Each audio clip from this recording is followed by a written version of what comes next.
ಭಕ್ತರಿಗೆಲ್ಲ ನಮಸ್ಕಾರಗಳು. ಶ್ರೀನಿವಾಸೇತಿ ಶ್ರೇಷ್ಠದಯಾ ಪಾತ್ರಂ ಗುಣಾನ್ವಿತಃ ಕೌಶಿಕೋऽನन्तರಂಗಾರ್ಯಶ್ಚಿರಂ ವಿಜೇತಾಂ ಭುವಿ ನ್ಯಸ್ತಾತ್ಮೀಯಭರಂ ವರಪ್ರತಗುರೌ ವೈರಾಗ್ಯಭಾಗ್ಯೋರಧೋ ವೇದಾಂತಾಮೃತಸಾರವಂತಮನಘಾತ್ ಶ್ರೀಶ್ರೀನಿವಾಸಾದ್ಗುರೋः ಶ್ರೀಶೈಲಾನ್ವಯಕೌಸ್ತುಭಸ್ಸಿತನಯಂ ಶ್ರೇಯೋನಿಧೇ ಶ್ರೀನಿಧೇः ವಂದೇ ಸಾಧುಕಟಾಕ್ಷಗೇಡನಿಲಯಂ ಶ್ರೀಕೃಷ್ಣಸದ್ದೇಶಿಕಂ ಶ್ರೀವಾಸರಂಗಪರಕಾಲमुनित्रयाप्तलक्ष्मात्मरक्षणेति वैगागमान्तम् आचार्यभक्तिपरिपूतमनर्घशीलं गोपालदेशिकमुनिं गुरुमाश्रयामः।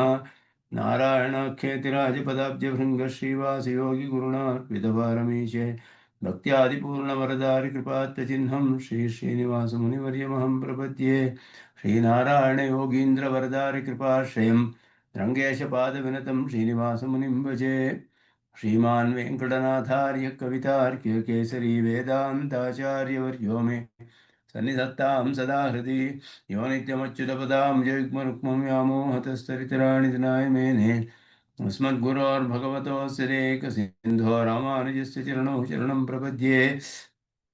विगाहेयामुनं तीर्थं साधुवृन्दावने स्थितं निरस्तजिह्मगस्पर्शेऽत्र कृष्णकृतादरः नाथेन मुनिनाथेन भवेयं नाथवानहं यस्य नैगमिकं तत्त्वं हस्तामलकताङ्गतं यस्य सारस्वतस्रोतोऽकुलामोदवासितं श्रुतीनां विश्वमायालं शठारिं तमुपास्महे।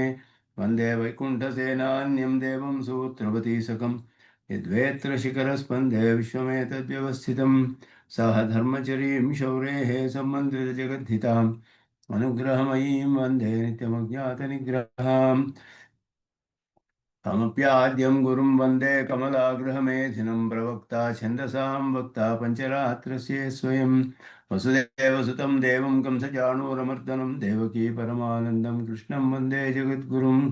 पार्थाय प्रतिबोधितां भगवता नारायणेन स्वयं व्यासेन ग्रथितां पुराणमुनिना मध्ये महाभारतम् अद्वैतामृतवर्षिणीं भगवतीमष्टादशाध्यायिनीम् अम्ब त्वामनुसन्दधामि भगवद्गीते भवद्वेषिणीं यत्पदाम्भोरुहध्यानविध्वस्ता शेषकल्मषः वस्तुतामुपयातोऽहं यामुनेयं नमामि तम् इति परिपृढो यद्गीतानामर्धर्षेदञ्जसा निगमपरिषन्नेदीयां संनिरामयमाशयं जननपदवीयातायातश्रमापहरां धियं जनेतु समे देवः श्रीमान् धनञ्जय सारथिः सन्तः चित्ततमः प्रमथिनीमिमां भजन्तु भगवद्गीता भाष्यतात्पर्यचन्द्रिकाम्।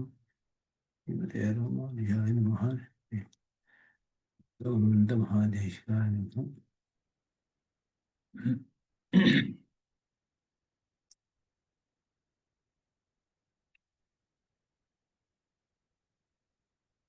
ಜ್ಞಾನವನ್ನು ಯಾವ ರೀತಿಯಲ್ಲಿ ಪಡೆದುಕೊಳ್ಬೇಕು ಅನ್ನೋ ವಿಷಯದಲ್ಲಿ ತದ್ವಿಧಿ ಪ್ರಣಿಪಾತೇನ ಪರಿಪ್ರಶ್ನೇನ ಸೇವೆಯ ಉಪದೇಕ್ಷ್ಯಂತಿ ತೇ ಜ್ಞಾನಂ ಜ್ಞಾನಿನಃ ತತ್ವದರ್ಶಿನಃ ಅಂತ ಹೇಳಿ ತತ್ವದರ್ಶಿಗಳಾದ ಜ್ಞಾನಿಗಳು ಅವರು ಉಪದೇಶ ಮಾಡ್ತಾರೆ. ಆಗಾಗ ಕಾಲದಲ್ಲಿ ಅನುಷ್ಠಾನ ಮಾಡ್ತಾ ಇರುವಾಗ ಕ್ರಮೇಣ ಜ್ಞಾನ ವಿಪಾಕ ಹೊಂದುತ್ತೆ.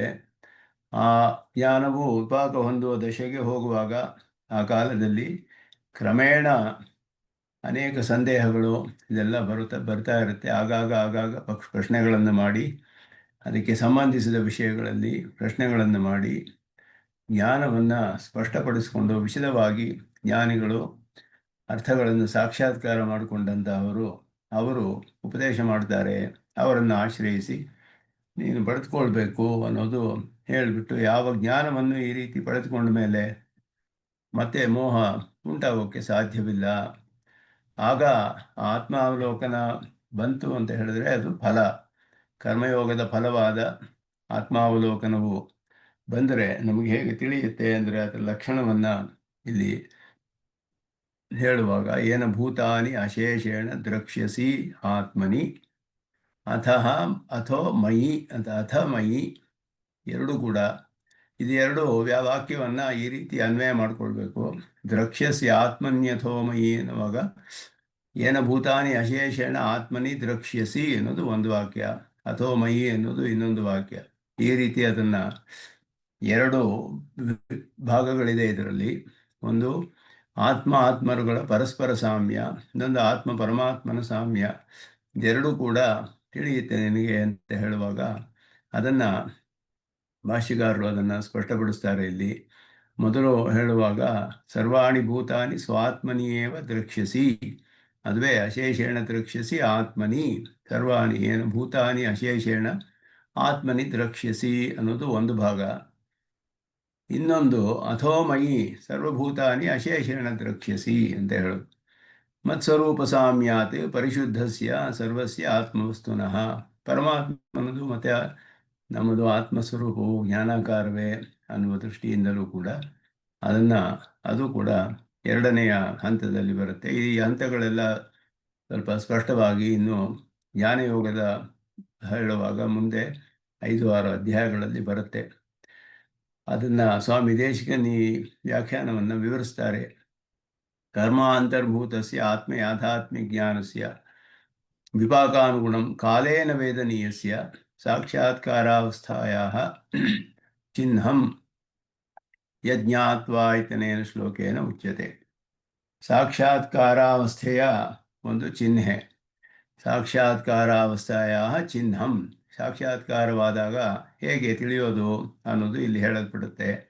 ಈ ಸಾಕ್ಷಾತ್ಕಾರಾವಸ್ಥೆಯು ಯಾವಾಗ ಬರುತ್ತೆ? ಕರ್ಮಯೋಗವನ್ನು ಆರಂಭಿಸಿದ ಮೇಲೆ. ಯಾವ ಕಾಲದಲ್ಲಿ ಬರುತ್ತೆ ಅಂದರೆ ಹೇಳೋಕ್ಕಾಗೋದಿಲ್ಲ. ಆದರೆ ಕ್ರಮೇಣ ಅದು ವಿಪಾಕಕ್ಕೆ ಅನುಗುಣವಾಗಿ ಕಾಲೇನ ವೇದನೀಯಸ್ಯ, ಅನೇಕ ಕಾಲವಾಗುತ್ತೆ. ಕ್ರಮೇಣ ಅದು ಸ್ಪಷ್ಟವಾಗುತ್ತಾ ಬರುತ್ತೆ. ಅಂತಹದ್ದು ಅದು ಕರ್ಮಯೋಗದಲ್ಲಿಯೇ ಅಂತರ್ಭೂತವಾದ ಆತ್ಮ ಯಾಥಾತ್ಮ್ಯ ಜ್ಞಾನವು. ಅದು ಕ್ರಮೇಣ ವಿಪಾಕ ದಶೆಯನ್ನು ಹೊಂದಿ ಕಡೆಯಲ್ಲಿ ಜ್ಞಾನವೇ ಆಗುತ್ತೆ. ಅದು ಜ್ಞಾನಾವಸ್ಥೆಯನ್ನು ಹೊಂದುತ್ತೆ. ಕರ್ಮವು ಹೋಗಿ ಜ್ಞಾನಾವಸ್ಥೆಯಲ್ಲಿ ಸಮಾಪ್ತಿಗೊಳ್ಳುತ್ತೆ ಅನ್ನೋದು ಹೇಳಲ್ಪಟ್ಟಿದೆ ಆತ್ಮ ಸಾಕ್ಷಾತ್ಕಾರವಾದಾಗ. ಏವಮಿತ್ಯಸ್ಯ ಅರ್ಥಃ ದೇಹ ಇತ್ಯಾದಿನ ಉಕ್ತಂ. ದೇವ ಅಥವಾ ದೇಹ, ಎರಡು ಪಾಠಗಳು ಇಲ್ಲಿ. ದೇವಾದಿ ಆತ್ಮಾಭಿಮಾನ ರೂಪಂ, ದೇಹಾದಿ ಆತ್ಮಾಭಿಮಾನ ರೂಪಂ, ಎರಡು ಕೂಡ ಇಲ್ಲಿ ಹೇಳುವಾಗ ಏನಚ ದೇವಮನುಷ್ಯಾದಿ ಆಕಾರೇಣ ಅಂತ ಹೇಳಿದ್ರು. ಅದರಿಂದ ಇಲ್ಲಿಯೂ ದೇವ ಅನ್ನೋದು ಇರಬಹುದು ಅಂತ ಇಲ್ಲಿ ಪಾಠಾಂತರವು ತೋರಿಸಲ್ಪಟ್ಟಿದೆ. ಇಲ್ಲಿ ಪಾಠದಲ್ಲಿ ದೇವ, ಮನುಷ್ಯ ಮೊದಲಾದ ರೂಪ ಅವುಗಳೆಲ್ಲ ಇಲ್ಲಿ ಹೇಳಲ್ಪಟ್ಟಿದೆ. ಏವಂ ಹೇಳಿ ದೇಹ ಇತ್ಯಾದಿನ ಉಕ್ತಃ ದೇಹಾದಿ ಆತ್ಮಾಭಿಮಾನ ರೂಪಂ ತತ್ಕೃತಂ ಮಮತಾದಿ ಆಸ್ಪದಂಚ ಮೋಹಂ ನ ಯಾಸ್ಯಸಿ. ಈ ಆತ್ಮ ಸಾಕ್ಷಾತ್ಕಾರವು ಬಂದಾಗ ಈ ದೇಹ ಮೊದಲ ಈ ದೇಹವೇ ಆತ್ಮ ಅನ್ನುವುದೋ, ದೇವ ಮನುಷ್ಯಾದಿ ರೂಪಗಳಲ್ಲಿರುವ ಈ ಆಕಾರವಿದೆಯಲ್ಲ, ಅದುವೇ ಆತ್ಮ ಅನ್ನುವ ಅಭಿಮಾನ, ಇದೆಲ್ಲವೂ ಕೂಡ ಇರೋದಿಲ್ಲ ಅನ್ನೋದು ಹೇಳಲ್ಪಟ್ಟಿದೆ. ಇಲ್ಲಿ ಅಶೇಷೇಣ ಭೂತಾನಿ ಅಶೇಷೇಣ ಏನ ಭೂತಾನಿ ಅಶೇಷೇಣ ದ್ರಕ್ಷ್ಯಸಿ, ಅಶೇಷೇಣ ಇತ್ಯಸ್ಯ ತಾತ್ಪರ್ಯಾರ್ಥಂ ದೇವಮನುಷ್ಯ ಇತ್ಯಾದಿ, ದೇವಮನುಷ್ಯಾದಿ ಆಕಾರೇಣ ಅನುಸಂಹಿತಾನಿ, ಎಲ್ಲವೂ ಕೂಡ ದೇವ, ಮನುಷ್ಯ, ತಿರ್ಯಕ್, ಸ್ಥಾವರಾದಿ ಎಲ್ಲ ರೂಪಗಳಲ್ಲೂ ಅಂತ ಅರ್ಥ. ಅಂದರೆ ಅಲ್ಲಿ ತಿಳಿಯುವಾಗ ಆತ್ಮ ಸಾಕ್ಷಾತ್ಕಾರ ಮಾಡುವ ದೇವ ಮನುಷ್ಯರು. ಆದ್ದರಿಂದ ದೇವ ಮನುಷ್ಯ ಅನ್ನೋದು ಸ್ಪಷ್ಟವಾಗಿ ಇಲ್ಲಿ ಹೇಳಲ್ಪಟ್ಟಿದೆ. ಇವರು ಅಧಿಕಾರಿಗಳು ಉಪಾಸನೆ ಮಾಡೋದಕ್ಕೆ. ಆದ್ದರಿಂದ ದೇವ ಮನುಷ್ಯಾದಿ ಆಕಾರೇಣ ಅನ್ನೋದು ಹೇಳಲ್ಪಟ್ಟಿದೆ. ತೇನ ವಿದ್ಯಾವಿನಯ ಸಂಪನ್ನೆ ಇತ್ಯಾದಿ ವಕ್ಷಮಾಣಂ ಸ್ಮಾರಿತಂ. ವಿದ್ಯಾವಿನಯ ಸಂಪನ್ನೆ ಬ್ರಾಹ್ಮಣೆ ಗವಿಹಸ್ತಿನಿ ಅಂತ ಹೇಳುವಾಗ ಎಲ್ಲರಲ್ಲಿಯೂ ಅವನು ಏಕರೂಪವಾಗಿ ನೋಡ್ತಾನೆ ಎಲ್ಲರನ್ನೂ. ಅಂದರೆ ಎಲ್ಲರೂ ಜ್ಞಾನಾಕಾರವಾದ ಆತ್ಮರೇ ಅನ್ನುವ ದೃಷ್ಟಿ ಮುಂದೆ ಹೇಳಲ್ಪಡುತ್ತೆ. ಭೂತ ಶಬ್ದೇನ ಇಲ್ಲಿ ಭೂತ ಅಂತ ಹೇಳಿರುವಾಗ ಭೂತಾನಿ ಅಶೇಷೇಣ, ಭೂತ ಶಬ್ದವು ಅಚಿತ್ ಸಂಸೃಷ್ಟ ಕ್ಷೇತ್ರಜ್ಞಾ ವಿವಕ್ಷಿತಾ, ಅಚೇತನೊಡನೆ ಸಂಸರ್ಗ ಹೊಂದಿರುವಂತಹ ಜೀವಾತ್ಮರುಗಳು ಭೂತ ಶಬ್ದದಿಂದ ಹೇಳಲ್ಪಟ್ಟಿದ್ದಾರೆ. ದೇಹದೊಡನೆ ಇರುವ ಆತ್ಮ, ಭೂತ ಶಬ್ದವು ಸಾಮಾನ್ಯವಾಗಿ ಶಾಸ್ತ್ರಗಳಲ್ಲಿ ಆ ಅರ್ಥದಲ್ಲಿಯೇ ಬರುತ್ತೆ. ತೇನ ದೇವಾದಿ ಆಕಾರ ಅನುಸಂಧಾನೆ ಹೇತು ದರ್ಶಿತ. ಆದ್ದರಿಂದಲೇ ದೇವಾದಿ ಆಕಾರ ಅಂತ ಹೇಳಿರೋದು ಹೇಗೆ ಇಲ್ಲಿ ಅಂದರೆ ಭೂತ ಅನ್ನುವ ಶಬ್ದದಿಂದ ಹೇಳಲ್ಪಟ್ಟಿದೆ ಶ್ಲೋಕದಲ್ಲಿ. ಬೇರೆ ಎಲ್ಲಿಯೂ ಇದು ಶ್ಲೋಕದಲ್ಲಿ ಇದು ಸ್ಪಷ್ಟವಾಗಿ ಹೇಳಿಲ್ಲ. ದೇವ ಮನುಷ್ಯಾದಿ ಆಕಾರ ಅಂತ ಹೇಳುವಾಗ ಭೂತಾನಿ ಅಂತ ಹೇಳಿರುವ ಶಬ್ದವೇ ಅಚಿತ್ ಸಂಸರ್ಗವನ್ನು ಹೊಂದಿರುವ ಕ್ಷೇತ್ರಜ್ಞರು ಹೇಳಲ್ಪಟ್ಟಿದ್ದಾರೆ. ಆತ್ಮನಿ ಅಥೋಮಯಿ ಇತಿ ಸಪ್ತಮ್ಯೋ ಸಮಾನಾಧಿಕರಣ್ಯ ಭ್ರಮ ವಿಲಾಸಾಯ ಸ್ವಾತ್ಮನ್ಯೇವ ಇತಿ ಉಕ್ತಂ ಅಂದರು. ಇಲ್ಲಿ ಸಮಾನಾಧಿಕರಣ ಹೇಳಬೇಕೋ ವ್ಯಧಿಕರಣ ಹೇಳಬೇಕೋ ಅನ್ನೋದು ಪ್ರಶ್ನೆ ಬರುತ್ತೆ. ಆತ್ಮನಿ ಅಥೋ ಮಯಿ ಎರಡು ಕೂಡ ಸಪ್ತಮಿ ವಿಭಕ್ತಿಯಲ್ಲಿದೆ. ಆತ್ಮನಲ್ಲಿಯೂ ನನ್ನಲ್ಲಿಯೂ ಎರಡೂ ಒಂದೇ ವಿಭಕ್ತಿಯಲ್ಲಿ ಇರೋದರಿಂದ ಸಮಾನ ಅಧಿಕರಣದಲ್ಲಿ ಸಮಾನ ವಿಭಕ್ತಿಯಲ್ಲಿ ಬರುವಂತಹದ್ದು ಒಂದೇ ಅರ್ಥವನ್ನು ವಿಶೇಷಿಸುತ್ತೆ ಅಂತ ಹೇಳೋದು ಸಮಾನಾಧಿಕರಣ್ಯದ ಅರ್ಥ. ಆದ್ದರಿಂದ ಎರಡು ಅನೇಕ ವಿಶೇಷಣಗಳು ಒಂದು ಪದಾರ್ಥವನ್ನು ವಿಶೇಷಿಸುತ್ತೆ. ಅದುವೇ ಒಂದೇ ಅರ್ಥದಲ್ಲಿ ಪರ್ಯವಸಾನ ಆಗಬೇಕು. ಒಂದೇ ಅಧಿಕರಣದಲ್ಲಿ ಒಂದೇ ವಿಭಕ್ತಿಯಲ್ಲಿರುವ ಅನೇಕ ಶಬ್ದಗಳು ಒಂದೇ ಅರ್ಥದಲ್ಲಿ ಪರ್ಯವಸಾನವಾಗೋದಕ್ಕೆ ಸಮಾನಾಧಿಕರಣ್ಯ ಅಂತ ಹೆಸರು. ಬೇರೆ ಬೇರೆ ಅರ್ಥದಲ್ಲಾದರೆ ವ್ಯಧಿಕರಣ, ಬೇರೆ ಬೇರೆ ಅಧಿಕರಣಗಳು ಅಂತ ಹೇಳಿ ವ್ಯಧಿಕರಣ ಅಂತ ಅರ್ಥ. ಇಲ್ಲಿ ಹೇಗೆ ಅರ್ಥ ಮಾಡಬೇಕು? ಆತ್ಮನಿ ಅಥೋಮಯಿ ಅಂತ ಹೇಳುವಾಗ ಆತ್ಮನಿ ಅನ್ನೋದು ಅಥೋಮಯಿ ಅನ್ನೋದು ಒಂದೇ ಅರ್ಥವನ್ನು ತಿಳಿಸುತ್ತೆಯೇ, ಎರಡು ಬೇರೆ ಬೇರೆ ಅರ್ಥಗಳನ್ನು ತಿಳಿಸುತ್ತೆಯೇ ಅನ್ನೋದು ಪ್ರಶ್ನೆ ಬರುತ್ತೆ. ಅಲ್ಲಿ ಆತ್ಮನಿ ಅನ್ನೋದು ಜೀವಾತ್ಮರುಗಳಲ್ಲಿ ಅಂತ ತಿಳಿಸುತ್ತೆ, ಮೈ ಅನ್ನೋದು ಪರಮಾತ್ಮನ ಜೊತೆ ಅಂತ ತಿಳಿಸುತ್ತೆ. ಅದನ್ನ ಇದು ವ್ಯಧಿಕರಣ, ಸಮಾನಾಧಿಕರಣ್ಯ ಇಲ್ಲ ಇಲ್ಲಿ ಅನ್ನೋದನ್ನು ವ್ಯಾಖ್ಯಾನದಲ್ಲಿ ಭಾಷ್ಯಕಾರರು ಸ್ಪಷ್ಟಪಡಿಸ್ತಾರೆ. ಅದನ್ನು ಸ್ವಾಮಿ ದೇಶಿಕನ್ ವ್ಯಾಕರಣ ರೀತಿಯಲ್ಲಿ ನಮಗೆ ತಿಳಿಸ್ತಾರೆ. ಸಪ್ತಮ್ಯೋಹೋ ಎರಡು ಸಪ್ತಮಿ ವಿಭಕ್ತಿಯಲ್ಲಿದೆ. ಆತ್ಮನಲ್ಲಿ ನನ್ನಲ್ಲಿ ಎರಡು ಸಪ್ತಮಿ ವಿಭಕ್ತಿಯಲ್ಲಿರುವಾಗ ಸಮಾನಾಧಿಕರಣ್ಯ ಭ್ರಮವ್ಯುದಾಸಾಯ. ಸಮಾನಾಧಿಕರಣ್ಯ ಅರ್ಥವೇ ಆತ್ಮನಲ್ಲಿ ನನ್ನಲ್ಲಿ ಅಂತ ಹೇಳೋದು ಅಂದರೆ ಹಾಗಲ್ಲ. ಆದ್ದರಿಂದ ಇಲ್ಲಿ ವಾಕ್ಯವನ್ನು ವಿಭಾಗ ಮಾಡುವಾಗ ಭಾಷಿಕಾರರು ಏನ ಅಶೇಷೇಣ ಭೂತಾನಿ ಆತ್ಮನಿ ದ್ರಕ್ಷ್ಯಸಿ ಅಂತ ಹೇಳುವಾಗ ಒಂದು ವಾಕ್ಯ, ಅಥೋಮಯಿ ಅನ್ನೋದು ಇನ್ನೊಂದು ವಾಕ್ಯ ಮಾಡೋದು. ಹಾಗೆಯೇ ಇಲ್ಲಿ ವ್ಯಾಖ್ಯಾನದಲ್ಲಿ ತಿಳಿಸ್ತಾರೆ ಸ್ಪಷ್ಟವಾಗಿ. ಏವಂ ವಿಧಸ್ಯ ಪ್ರಾಕರಣಿಕಸ್ಯ ಸಾಕ್ಷಾತ್ಕಾರಸ್ಯ ಸ್ವಾತ್ಮವಿಷಯತ್ವಾತ್. ಈ ಪ್ರಕರಣದ ಅರ್ಥ ಆತ್ಮಾವಲೋಕನವೇ ಪ್ರಧಾನವಾದದ್ದು. ಆದ್ದರಿಂದ ಅಥೋಮಯಿ ಇತ್ಯನೇನ ಪೃಥಗ್ಭಾವ ಸೂಚನಾತ್. ಅಥೋಮಯಿ ಅನ್ನೋದು ಬೇರೆ ಇನ್ನೊಂದು ಅರ್ಥವನ್ನು ತಿಳಿಸುತ್ತೆ. ಮೊದಲು ಪ್ರಧಾನವಾಗಿ ಹೇಳಬೇಕಾದ್ದು ಎಲ್ಲ ಆತ್ಮರುಗಳಲ್ಲಿಯೂ ಒಂದೇ ಆಕಾರವನ್ನು ನೋಡ್ತಾನೆ, ಆತ್ಮ ಸಾಕ್ಷಾತ್ಕಾರ ಮೊದಲು ಮಾಡಿಕೊಳ್ತಾನೆ. ಆದ್ದರಿಂದ ಅದು ಮೊದಲು ಹೇಳಲ್ಪಟ್ಟಿದೆ. ಈ ಅರ್ಥವು ಅಥೋಮಯಿ ಅನ್ನೋದು ಬೇರೆಯಾಗಿ ಹೇಳಬೇಕಾದ್ರಿಂದ ವಕ್ಷ್ಯಮಾಣ ಸಮದರ್ಶಿತ್ವ ವಿಪಾಕ ಕ್ರಮಾಚ. ಮುಂದೆ ಸಮದರ್ಶಿತ್ವ ಅನ್ನೋದು ಬರುತ್ತೆ ಕ್ರಮ. ಅದರಲ್ಲಿ 3-4 ಹಂತಗಳು ಹೇಳಲ್ಪಡುತ್ತೆ ಜ್ಞಾನಯೋಗದಲ್ಲಿ. ಅದರಿಂದ ವ್ಯಧಿಕರಣತ ಏವ ಉಚಿತ ಇತಿ ಭಾವ. ಸಮಾನಾಧಿಕರಣ್ಯವಿಲ್ಲ ಇಲ್ಲಿ. ವ್ಯಧಿಕರಣ ಅಂದರೆ ಬೇರೆ ಬೇರೆ ಅರ್ಥಗಳನ್ನು ಹೇಳಬೇಕು. ಒಂದೇ ವಿಭಕ್ತಿಯಲ್ಲಿದ್ದರೂ ಅರ್ಥಗಳು ಬೇರೆ ಬೇರೆ ವಿಷಯವನ್ನು ತಿಳಿಸುತ್ತೆ ಇದೆರಡು ಅಂತ ಅರ್ಥ. ಸರ್ವಾಣಿ ಭೂತಾನಿ ಸ್ವಾತ್ಮನಿ ದ್ರಕ್ಷ್ಯಸಿ, ಇದು ಒಂದು ವಾಕ್ಯ ಮಾಡಿದ್ರು. ಸರ್ವಾಣಿ ಭೂತಾನಿ ಸ್ವಾತ್ಮನಿ ದ್ರಕ್ಷ್ಯಸಿ. ಪ್ರಕೃತಿ ಸಂಸರ್ಗೇಣ ವಿಷಮತೆಯ ಪ್ರತಿಪನ್ನಾನಿ ಭೂತಾನಿ. ಪ್ರಕೃತಿಯ ಸಂಸರ್ಗದಿಂದ ಬೇರೆ ಬೇರೆ ಅಂತ ವಿಧವಾಗಿ ತೋರುತ್ತಿರುವ ಈ ಎಲ್ಲ ದೇವ ಮನುಷ್ಯಾದಿಗಳು ಯಾರಿದ್ದಾರೋ ಅವರಲ್ಲಿ ಪರಿಶುದ್ಧತೆಯ ಜ್ಞಾತೆ ಸ್ವಾತ್ಮನಿ, ಪರಿಶುದ್ಧವಾಗಿ ತಿಳಿದಲ್ಪಟ್ಟ ಆತ್ಮಸ್ವರೂಪದಲ್ಲಿ ನಿದರ್ಶನ ಭೂತೆ ಸ್ಥಾಲಿಪುಲಾಕಾದಿ ನ್ಯಾಯೇನ ದ್ರಕ್ಷ್ಯಸಿ. ಆದ್ದರಿಂದ ಇದು ಒಂದನ್ನು ತಿಳಿದ್ರೆ ಎಲ್ಲ ತಿಳಿಬಹುದಲ್ಲ. ಆ ರೀತಿ ನನ್ನ ದೇಹದಲ್ಲಿರುವ ಆತ್ಮನು ಜ್ಞಾನ ಸ್ವರೂಪ ಅಂದರೆ ಎಲ್ಲ ದೇಹದಲ್ಲಿರುವ ಆತ್ಮರುಗಳು ಜ್ಞಾನ ಸ್ವರೂಪರೇ ಸ್ಥಾಲಿಪುಲಾಕ ನ್ಯಾಯದಿಂದ ಅಂತ ಹೇಳುತ್ತೆ. ಆದ್ದರಿಂದ ತನ್ನಲ್ಲಿ ನಿದರ್ಶನ, ಸ್ವಾತ್ಮನಿ ನಿದರ್ಶನ ಭೂತೆ ಪರಿಶುದ್ಧತೆಯ ಜ್ಞಾತೆ. ಈ ಪ್ರಾಣಿಗಳಲ್ಲಿರುವ ಆತ್ಮರೆಲ್ಲರೂ ಕೂಡ ಪರಿಶುದ್ಧ ಸ್ವರೂಪರು. ಈ ಪ್ರಕೃತಿ ಸಂಸರ್ಗ ಅನ್ನೋದು ಕರ್ಮೋಪಾಧಿಯಿಂದ ಬಂದಿರೋದು. ಆತ್ಮಸ್ವರೂಪವು ಪರಿಶುದ್ಧವಾದ ಜ್ಞಾನ ಸ್ವರೂಪ ಅನ್ನೋ ಜ್ಞಾನದಿಂದ ತನ್ನ ಆತ್ಮಸ್ವರೂಪವು ಜ್ಞಾನ ಸ್ವರೂಪ ಅಂತ ತಿಳಿದಾಗ ಬೇರೆ ಆತ್ಮರುಗಳು ಜ್ಞಾನ ಸ್ವರೂಪವೇ ಅನ್ನೋದು ಸ್ಥಾಲಿಪುಲಾಕ ನ್ಯಾಯದಿಂದ. ಒಂದು ಅಗಳನ್ನು ಅನ್ನ ಮಾಡಿರುವಾಗ ಅದು ಒಂದು ಅಗಳನ್ನು ನೋಡಿದ್ರೆ ಮುಟ್ಟಿ ನೋಡಿದ್ರೆ ಅದು ಆಗಿದ್ರೆ ಎಲ್ಲವೂ ಆಗಿದೆ ಅಂತ ಅರ್ಥ. ಅದಕ್ಕೆ ಸ್ಥಾಲಿಪುಲಾಕ ನ್ಯಾಯ ಅಂತ ಹೆಸರು. ಅಂದರೆ ಪಾತ್ರೆಯಲ್ಲಿ ಅನ್ನವನ್ನು ಇಟ್ಟು ಮಾಡ್ತಾ ಇರುವಾಗ ಅದು ಕುಕ್ಕಾಗಿದೆಯಾ ಇಲ್ವೇ, ಅದು ಪಚನವಾಗಿದೆಯಾ ಇಲ್ವೇ ಅಂತ ತಿಳಿಯುವಾಗ ಒಂದಗಳು ಮುಟ್ಟಿದ್ರೆ ನೋಡಿದ್ರೆ ಗೊತ್ತಾಗುತ್ತೆ. ಹಾಗೆ ನಮ್ಮ ಆತ್ಮನು, ಎಲ್ಲ ಆತ್ಮರುಗಳು ಸಾಮಾನ್ಯವಾಗಿ ಪ್ರಕೃತಿ ಸಂಸರ್ಗದಿಂದ ವಿಯುಕ್ತವಾದ ಆತ್ಮರು, ಜ್ಞಾನಸ್ವರೂಪರು, ಪರಿಶುದ್ಧರು ಅನ್ನೋ ತಿಳಿದಾಗ ನನ್ನ ಆತ್ಮನು ಹಾಗೆಯೇ ಪರಿಶುದ್ಧನು ಅನ್ನುವ ತನ್ನ ಆತ್ಮನನ್ನು ಸಾಕ್ಷಾತ್ಕಾರ ಮಾಡಿಕೊಂಡ್ರೆ ಎಲ್ಲ ಆತ್ಮರುಗಳು ಹೀಗೆಯೇ ಅನ್ನೋದು ಈ ನ್ಯಾಯದಿಂದ ತಿಳಿಯುತ್ತೆ ನಮಗೆ ಅಂತಹವರಿಗೆ ಅಂತ ಹೇಳೋದು.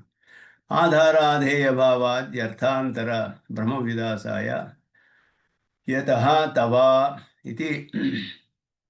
ಎಲ್ಲರನ್ನೂ ನಿನ್ನಲ್ಲಿ ನೋಡ್ತೀಯಾ ಅಂತ ಹೇಳಿದಾಗ ಆತ್ಮನಿ ದ್ರಕ್ಷ್ಯಸಿ ಸರ್ವಾಣಿ ಭೂತಾನಿ ಎಂದಾಗ ನನ್ನ ಆತ್ಮವು ಎಲ್ಲಕ್ಕೂ ಆಧಾರವೇ ಅನ್ನುವ ಪ್ರಶ್ನೆ ಬರುತ್ತೆ. ಇಲ್ಲಿ ಅಧಿಕರಣಾರ್ಥ ಸಪ್ತಮಿ ವಿಭಕ್ತಿ ಅಧಿಕರಣಾರ್ಥದಲ್ಲಿ ಬರುತ್ತೆ. ಅಧಿಕರಣಾರ್ಥ ಬಂದಾಗ ಆಧಾರ ಅಧೇಯ ಬರುತ್ತೆ. ಒಂದು ಪಾತ್ರೆಯಲ್ಲಿ ಘೃತವಿದೆ, ಮನೆಯಲ್ಲಿ ಮನುಷ್ಯ ಇದ್ದಾನೆ, ಹೀಗೆಲ್ಲ ಹೇಳುವಾಗ ಆಧಾರ ಆಧೇಯ ಭಾವ ತಿಳಿದು ಬರುತ್ತೆ ಸಪ್ತಮಿಯಲ್ಲಿ.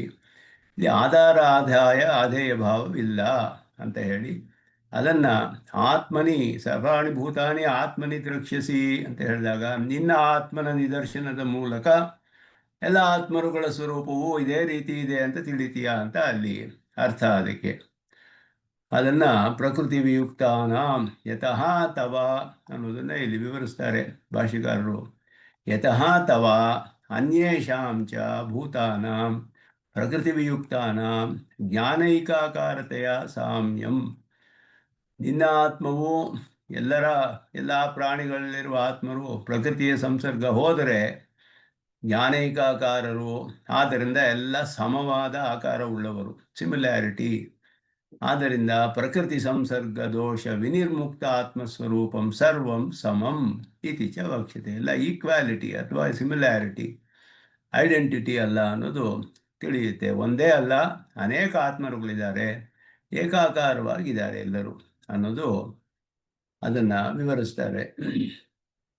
ಔಪಾಧಿಕ ವೈಷಮ್ಯ, ಈ ವೈಷಮ್ಯವೆಲ್ಲ ಈ ಡಿಫರೆನ್ಸಸ್, ವೈಷಮ್ಯ ಅಂದರೆ ವ್ಯತ್ಯಾಸಗಳು ಎಲ್ಲ. ಒಬ್ಬೊಬ್ಬರು ಒಂದೊಂದು ದೇಹ, ಬೇರೆ ಬೇರೆ ರೂಪದಲ್ಲಿ ಬೇರೆ ಬೇರೆ ದೇಹ, ಮನುಷ್ಯ ಮೊದಲಾದದ್ದು, ಅವ್ರಲ್ಲೇ ಅವಾಂತರ ಜಾತಿಗಳು, ಇದೆಲ್ಲ ಇರೋದು. ಔಪಾಧಿಕ ವೈಷಮ್ಯ ವಿಭಾಗ ಅವಸ್ಥಾಯಾಮ್ ಇತಿ ಭಾವ. ಅಂದರೆ ಪ್ರಕೃತಿ ವಿಯುಕ್ತಾನಾಂ ಅಂತ ಅರ್ಥ. ಇದು ಹೋಗಿರುವಾಗ ಆವಾಗ ಅದು ವಿಗಮ ಅವಸ್ಥಾಯಾಮ್, ವೈಷಮ್ಯ ವಿಗಮ, ವೈಷಮ್ಯವು ಹೋಗಿಬಿಟ್ಟಿರೋ ಅವಸ್ಥೆ. ಪ್ರಕೃತಿ ವಿಯುಕ್ತ ಅಂತ ಹೇಳಿದ್ರೆ ಔಪಾಧಿಕ ವೈಷಮ್ಯ ವಿಗಮ ಅವಸ್ಥಾ ಅಂದರೆ ಹೋಗ್ಬಿಟ್ಟಿರೋದು ಅಂತ ಅರ್ಥ. ಈ ವೈಷಮ್ಯ ಇಲ್ಲದೇ ಇರುವ ಅವಸ್ಥೆಯಲ್ಲಿ ಪುಮಾನ್ನ ದೇವೋ ನರಹ ನ ಪಶುರ್ನ ಚ ಪಾದಪಃ, ಅದು ವಿಷ್ಣು ಪುರಾಣದಲ್ಲಿ ಹೇಳಲ್ಪಟ್ಟಂತಹ ಶ್ಲೋಕ. ಪುಮಾನ್ ಈ ಪುರುಷನು ದೇವನೂ ಅಲ್ಲ, ನರನೂ ಅಲ್ಲ, ವೃಕ್ಷವೂ ಅಲ್ಲ, ಪಾದಪವೂ ಅಲ್ಲ, ಪಶುವೂ ಅಲ್ಲ, ಜ್ಞಾನಾನಂದಮಯನಾದವನು ಕೇಶವೈ ಪರಮಾತ್ಮನಃ, ಇದೆಲ್ಲ ಹೇಳಲ್ಪಡುತ್ತೆ. ಆ ರೀತಿ ನಾಯಂ ದೇವೋ ನ ಮರ್ತ್ಯೋಬ ಅಂತ ಹೇಳಿ ಅದು ಹಾಗೆಯೇ ಇದೆಲ್ಲವೂ ಕೂಡ ಪುಮಾನ ದೇವೋ ನರಹ ಅದೇ ಅರ್ಥದಲ್ಲಿಯೇ ಅದು ಕೂಡ ಇದೆ. ಇತ್ಯಾದಿ ಅನುಸಾರೇಣ ಜ್ಞಾನೈಕಾಕಾರತೆಯ. ಪುರುಷನು ಮನುಷ್ಯ, ದೇವ ಮೊದಲಾದ ಹೇಳಪರೋದಿಲ್ಲ. ಪಶು, ಪಾದಪ ಮೊದಲಾದದ್ದು, ಮರ ಮೊದಲಾದದ್ದು ಎಲ್ಲವೂ ಆತ್ಮವು ಈ ಎಲ್ಲ ದೇಹದಲ್ಲಿ ಇಂಥ ಬೇರೆಯಾದವನು, ಅತಿರಿಕ್ತನಾದವನು ಅನ್ನೋದು. ಅದನ್ನು ಅವನು ಒಬ್ಬ ಕರ್ಮಯೋಗಿ ಪೂರ್ಣವಾಗಿ ಅವನಿಗೆ ಫಲದಶೆಯಲ್ಲಿ ಆತ್ಮ ಸಾಕ್ಷಾತ್ಕಾರವಾದಾಗ ಈ ರೀತಿ ಅವನಿಗೆ ತಿಳಿಯುತ್ತೆ. ಸ್ವಾತ್ಮನಿ ಸರ್ವಾನುಸಂಧಾನ ಹೇತುತಯ ಉಕ್ತಂ ಸಾಮ್ಯಂ ಪರಸ್ತಾತ್ ವಕ್ಷ್ಯಮಾಣತ್ವಾತ್ ಇಹ ಅನುಕ್ತಂ ಇತಿ ಅಭಿಪ್ರಾಯೇಣ ಪ್ರಕೃತಿ ಸಂಸರ್ಗ ಇತಿ. ಈ ಎಲ್ಲವನ್ನು ಅನುಸಂಧಾನವನ್ನು ಸರ್ವಾನುಸಂಧಾನ ಹೇತುತೆಯ ಸ್ವಾತ್ಮನಿ ಉಕ್ತಂ ಸಾಮ್ಯಂ, ತನ್ನಲ್ಲಿ ಎಲ್ಲವನ್ನು ಅನುಸಂಧಾನ ಮಾಡಿದಾಗ ಹೇಳುವ ಸಾಮ್ಯವು ಮುಂದೆ ಹೇಳಲ್ಪಡುತ್ತೆ, ಇನ್ನೂ ಸ್ಪಷ್ಟವಾಗಿ ಹೇಳಲ್ಪಡುತ್ತೆ. ಆದ್ದರಿಂದ ಇಲ್ಲಿ ಪ್ರಕೃತಿ ಸಂಸರ್ಗ ವಿನಿರ್ಮುಕ್ತವಾರದು, ಪ್ರಕೃತಿ ಸಂಸರ್ಗ ದೋಷ ವಿನಿರ್ಮುಕ್ತ ಆತ್ಮಸ್ವರೂಪಂ ಸರ್ವಂ ಸಮಂ ಅಂತ ಇಲ್ಲಿ ಮೊದಲು ಹೇಳಿ ಅದನ್ನು ನಿನ್ನ ಸ್ವರೂಪವು ಹಾಗೆಯೇ, ಆದ್ದರಿಂದ ಎಲ್ಲವೂ ಕೂಡ ಸಮ ಅಂತ ನೀನು ತಿಳಿತಾನೆ ಅಂತಹವನು. ಅದುವೇ ಲಕ್ಷಣ, ಆತ್ಮಾವಲೋಕನದ ಲಕ್ಷಣ. ಅದು ಮುಂದೆ ವಿಸ್ತಾರವಾಗಿ ಬರುತ್ತೆ ಅದು. ಅಥೋಮಯಿ ಇತ್ಯಾದಿ ಮನ್ನಿದರ್ಶನೇನ ಸ್ವಾತ್ಮಾನಂ ಪರಾಂಶ ದ್ರಕ್ಷ್ಯಸಿ. ಮತ್ತೆ ಕೃಷ್ಣನು ತನ್ನ ನಿದರ್ಶನವನ್ನು ಕೊಡ್ತಾನೆ. ಮನ್ನಿದರ್ಶನೇನ ಸ್ವಾತ್ಮಾನಂ ಪರಾಂಶ ದ್ರಕ್ಷ್ಯಸಿ. ಇಲ್ಲಿ ಪರಮಾತ್ಮನೂ ಇದ್ದಾನೆ, ಜೀವಾತ್ಮನೂ ಇದ್ದಾನೆ. ಈ ಉಪದೇಶದಲ್ಲಿ ವಿಶೇಷ ಏನಂದರೆ ವಕ್ತೃವೈಲಕ್ಷಣ್ಯ ಅಂತ ಹೇಳಲ್ಪಡುತ್ತೆ. ಭಗವದ್ಗೀತೆಯಾಗಿರುವಂತಹ ಒಂದು ಉತ್ಕೃಷ್ಟತೆ ಭಗವದ್ಗೀತೆ. ಇದಕ್ಕೇನು ಉತ್ಕೃಷ್ಟತೆ ಅಂದರೆ ವಕ್ತೃವೈಲಕ್ಷಣ್ಯ. ವಕ್ತ ಯಾರು ಹೇಳೋನು ಅಂದರೆ ಸಾಕ್ಷಾತ್ ಪರಮಪುರುಷನೇ, ಕೃಷ್ಣನು ಸಾಕ್ಷಾತ್ ಪರಮಪುರುಷನೇ. ಭಗವಾನುವಾಚ, ಶ್ರೀ ಭಗವಾನುವಾಚ ಅಂತಲೇ ಗೀತೆಯಲ್ಲಿ ಎಲ್ಲ ಕಡೆ ಭಗವಾನುವಾಚ ಅನ್ನುವಾಗ ಎಲ್ಲ ಆಚಾರ್ಯರುಗಳು ವ್ಯಾಖ್ಯಾನದಲ್ಲಿ ಭಗವಾನ್ ಶಬ್ದದಿಂದ ಹೇಳಲ್ಪಟ್ಟ ಎಲ್ಲ ಗುಣಗಳನ್ನು ಉಳ್ಳಂತಹ ಕೃಷ್ಣನು ಹೇಳ್ತಾ ಇರೋದು ಅಂತಲೇ ಅರ್ಥ ಮಾಡ್ತಾರೆ ಭಗವಾನುವಾಚಾಗೆ. ಶಂಕರಾಚಾರ್ಯರು ಹಾಗೆಯೇ, ಮಧ್ವರು ಎಲ್ಲರೂ ಕೂಡ ಹಾಗೆಯೇ, ಭಗವಾನು ವಾಚ ಹಾಗೆ. ಹಾಗೆ ಪರಮಾತ್ಮನೇ ಸಾಕ್ಷಾತ್ತಾಗಿ ಹೇಳ್ತಾ ಇರೋದು. ಆದ್ದರಿಂದ ಇಲ್ಲಿ ಶ್ಲೋಕದಲ್ಲಿ ಪರಮಾತ್ಮನು ಕೃಷ್ಣ ಹೇಳ್ತಾ ಇರೋದು, ಎಲ್ಲ ಆತ್ಮರುಗಳಲ್ಲಿಯೂ ನಿನಗೂ ಸಮರು ಅಂತ ನೋಡಿ, ನನ್ನನ್ನು ನಿನ್ನೊಡನೆ ಸಮ ಅಂತ ತಿಳಿದ್ರೆ ಎಲ್ಲರೂ ನನಗೂ ಸಮಾನ ಅಂತ ತಿಳಿತೀಯ. ಕೃಷ್ಣ ನೇರವಾಗಿ ಹೇಳ್ಬೋದು. ಯಾಕೆಂದರೆ ಇನ್ನೊಬ್ಬರು ಜೀವಾತ್ಮನೇ ಕರ್ಮವಶ್ಯರೇ ಉಪದೇಶ ಮಾಡ್ತಿರುವಾಗ ಹಾಗೆ ಹೇಳಕ್ಕೆ ಸಾಧ್ಯವಿಲ್ಲ. ಕೃಷ್ಣ ಅದರಿಂದ, ಅಥವಾ ಮಯಿ ಮಯಿ ಎನ್ನುವ ಶಬ್ದ ಅದ್ಭುತವಾಗಿ ಆಶ್ಚರ್ಯವಾಗಿದೆ. ಪರಮಾತ್ಮನೇ ಸಾಕ್ಷಾತ್ತಾಗಿ ಉಪದೇಶ ಮಾಡ್ತಾ ಇರುವಂಥದ್ದು. ನಾನೇ ನಿದರ್ಶನ, ನಿದರ್ಶನೇನ, ನನ್ನ ಒಂದು ನಿದರ್ಶನದಿಂದ ಸ್ವಾತ್ಮಾನಂ ಪರಾಂಶ ದ್ರಕ್ಷ್ಯಸಿ, ನಿನ್ನನ್ನು ಇತರ ಆತ್ಮರುಗಳನ್ನು ನನ್ನೊಡನೆ ಸಮರು ಅಂತ ನೀನು ತಿಳ್ಕೊಳ್ತೀಯ. ಆ ಕ್ಷಣದಲ್ಲಿ, ಆ ಒಂದು ಅವಸ್ಥೆಯಲ್ಲಿ, ಆತ್ಮಾವಲೋಕನವಾದ ಅವಸ್ಥೆಯಲ್ಲಿ. ಇದು ಆಶ್ಚರ್ಯವಾಗಿ ಶ್ಲೋಕದಲ್ಲಿ ಸ್ವಾಮಿ ದೇಶಿಕನ್ ಸ್ಪಷ್ಟಪಡಿಸ್ತಾರೆ. ಇದು ನಿದರ್ಶನೇನ ಅಂತ ಹೇಳಿಬಿಟ್ಟು, ಅನೀಶ್ವರಾಣಾಂ ಕರ್ಮವಶ್ಯಾನಾಂ ಕಥಂ ಈಶ್ವರ ನಿದರ್ಶನೇನ ಅನುಸಂಧಾನಂ. ಅನೀಶ್ವರರಾದ ಕರ್ಮವಶ್ಯರಾದವರು ಈಶ್ವರನೊಡನೆ ನಿದರ್ಶನ ಕೊಡೋಕ್ಕೆ ಸಾಧ್ಯವೇ? ಅರ್ಜುನನಿಗೂ ಕೃಷ್ಣನು ಪರಮಾತ್ಮ ಸರ್ವೇಶ್ವರ ಎಲ್ಲ ಸಾಮಾನ್ಯವಾದ ಜ್ಞಾನ ಇತ್ತು ಅವನಿಗೆ. ಆದ್ದರಿಂದ ಪರಂಬ್ರಹ್ಮ ಪರಂಧಾಮ ಹೀಗೆಲ್ಲ ಹೇಳ್ತಾನೆ ಮುಂದೆ ಕೃಷ್ಣನನ್ನು.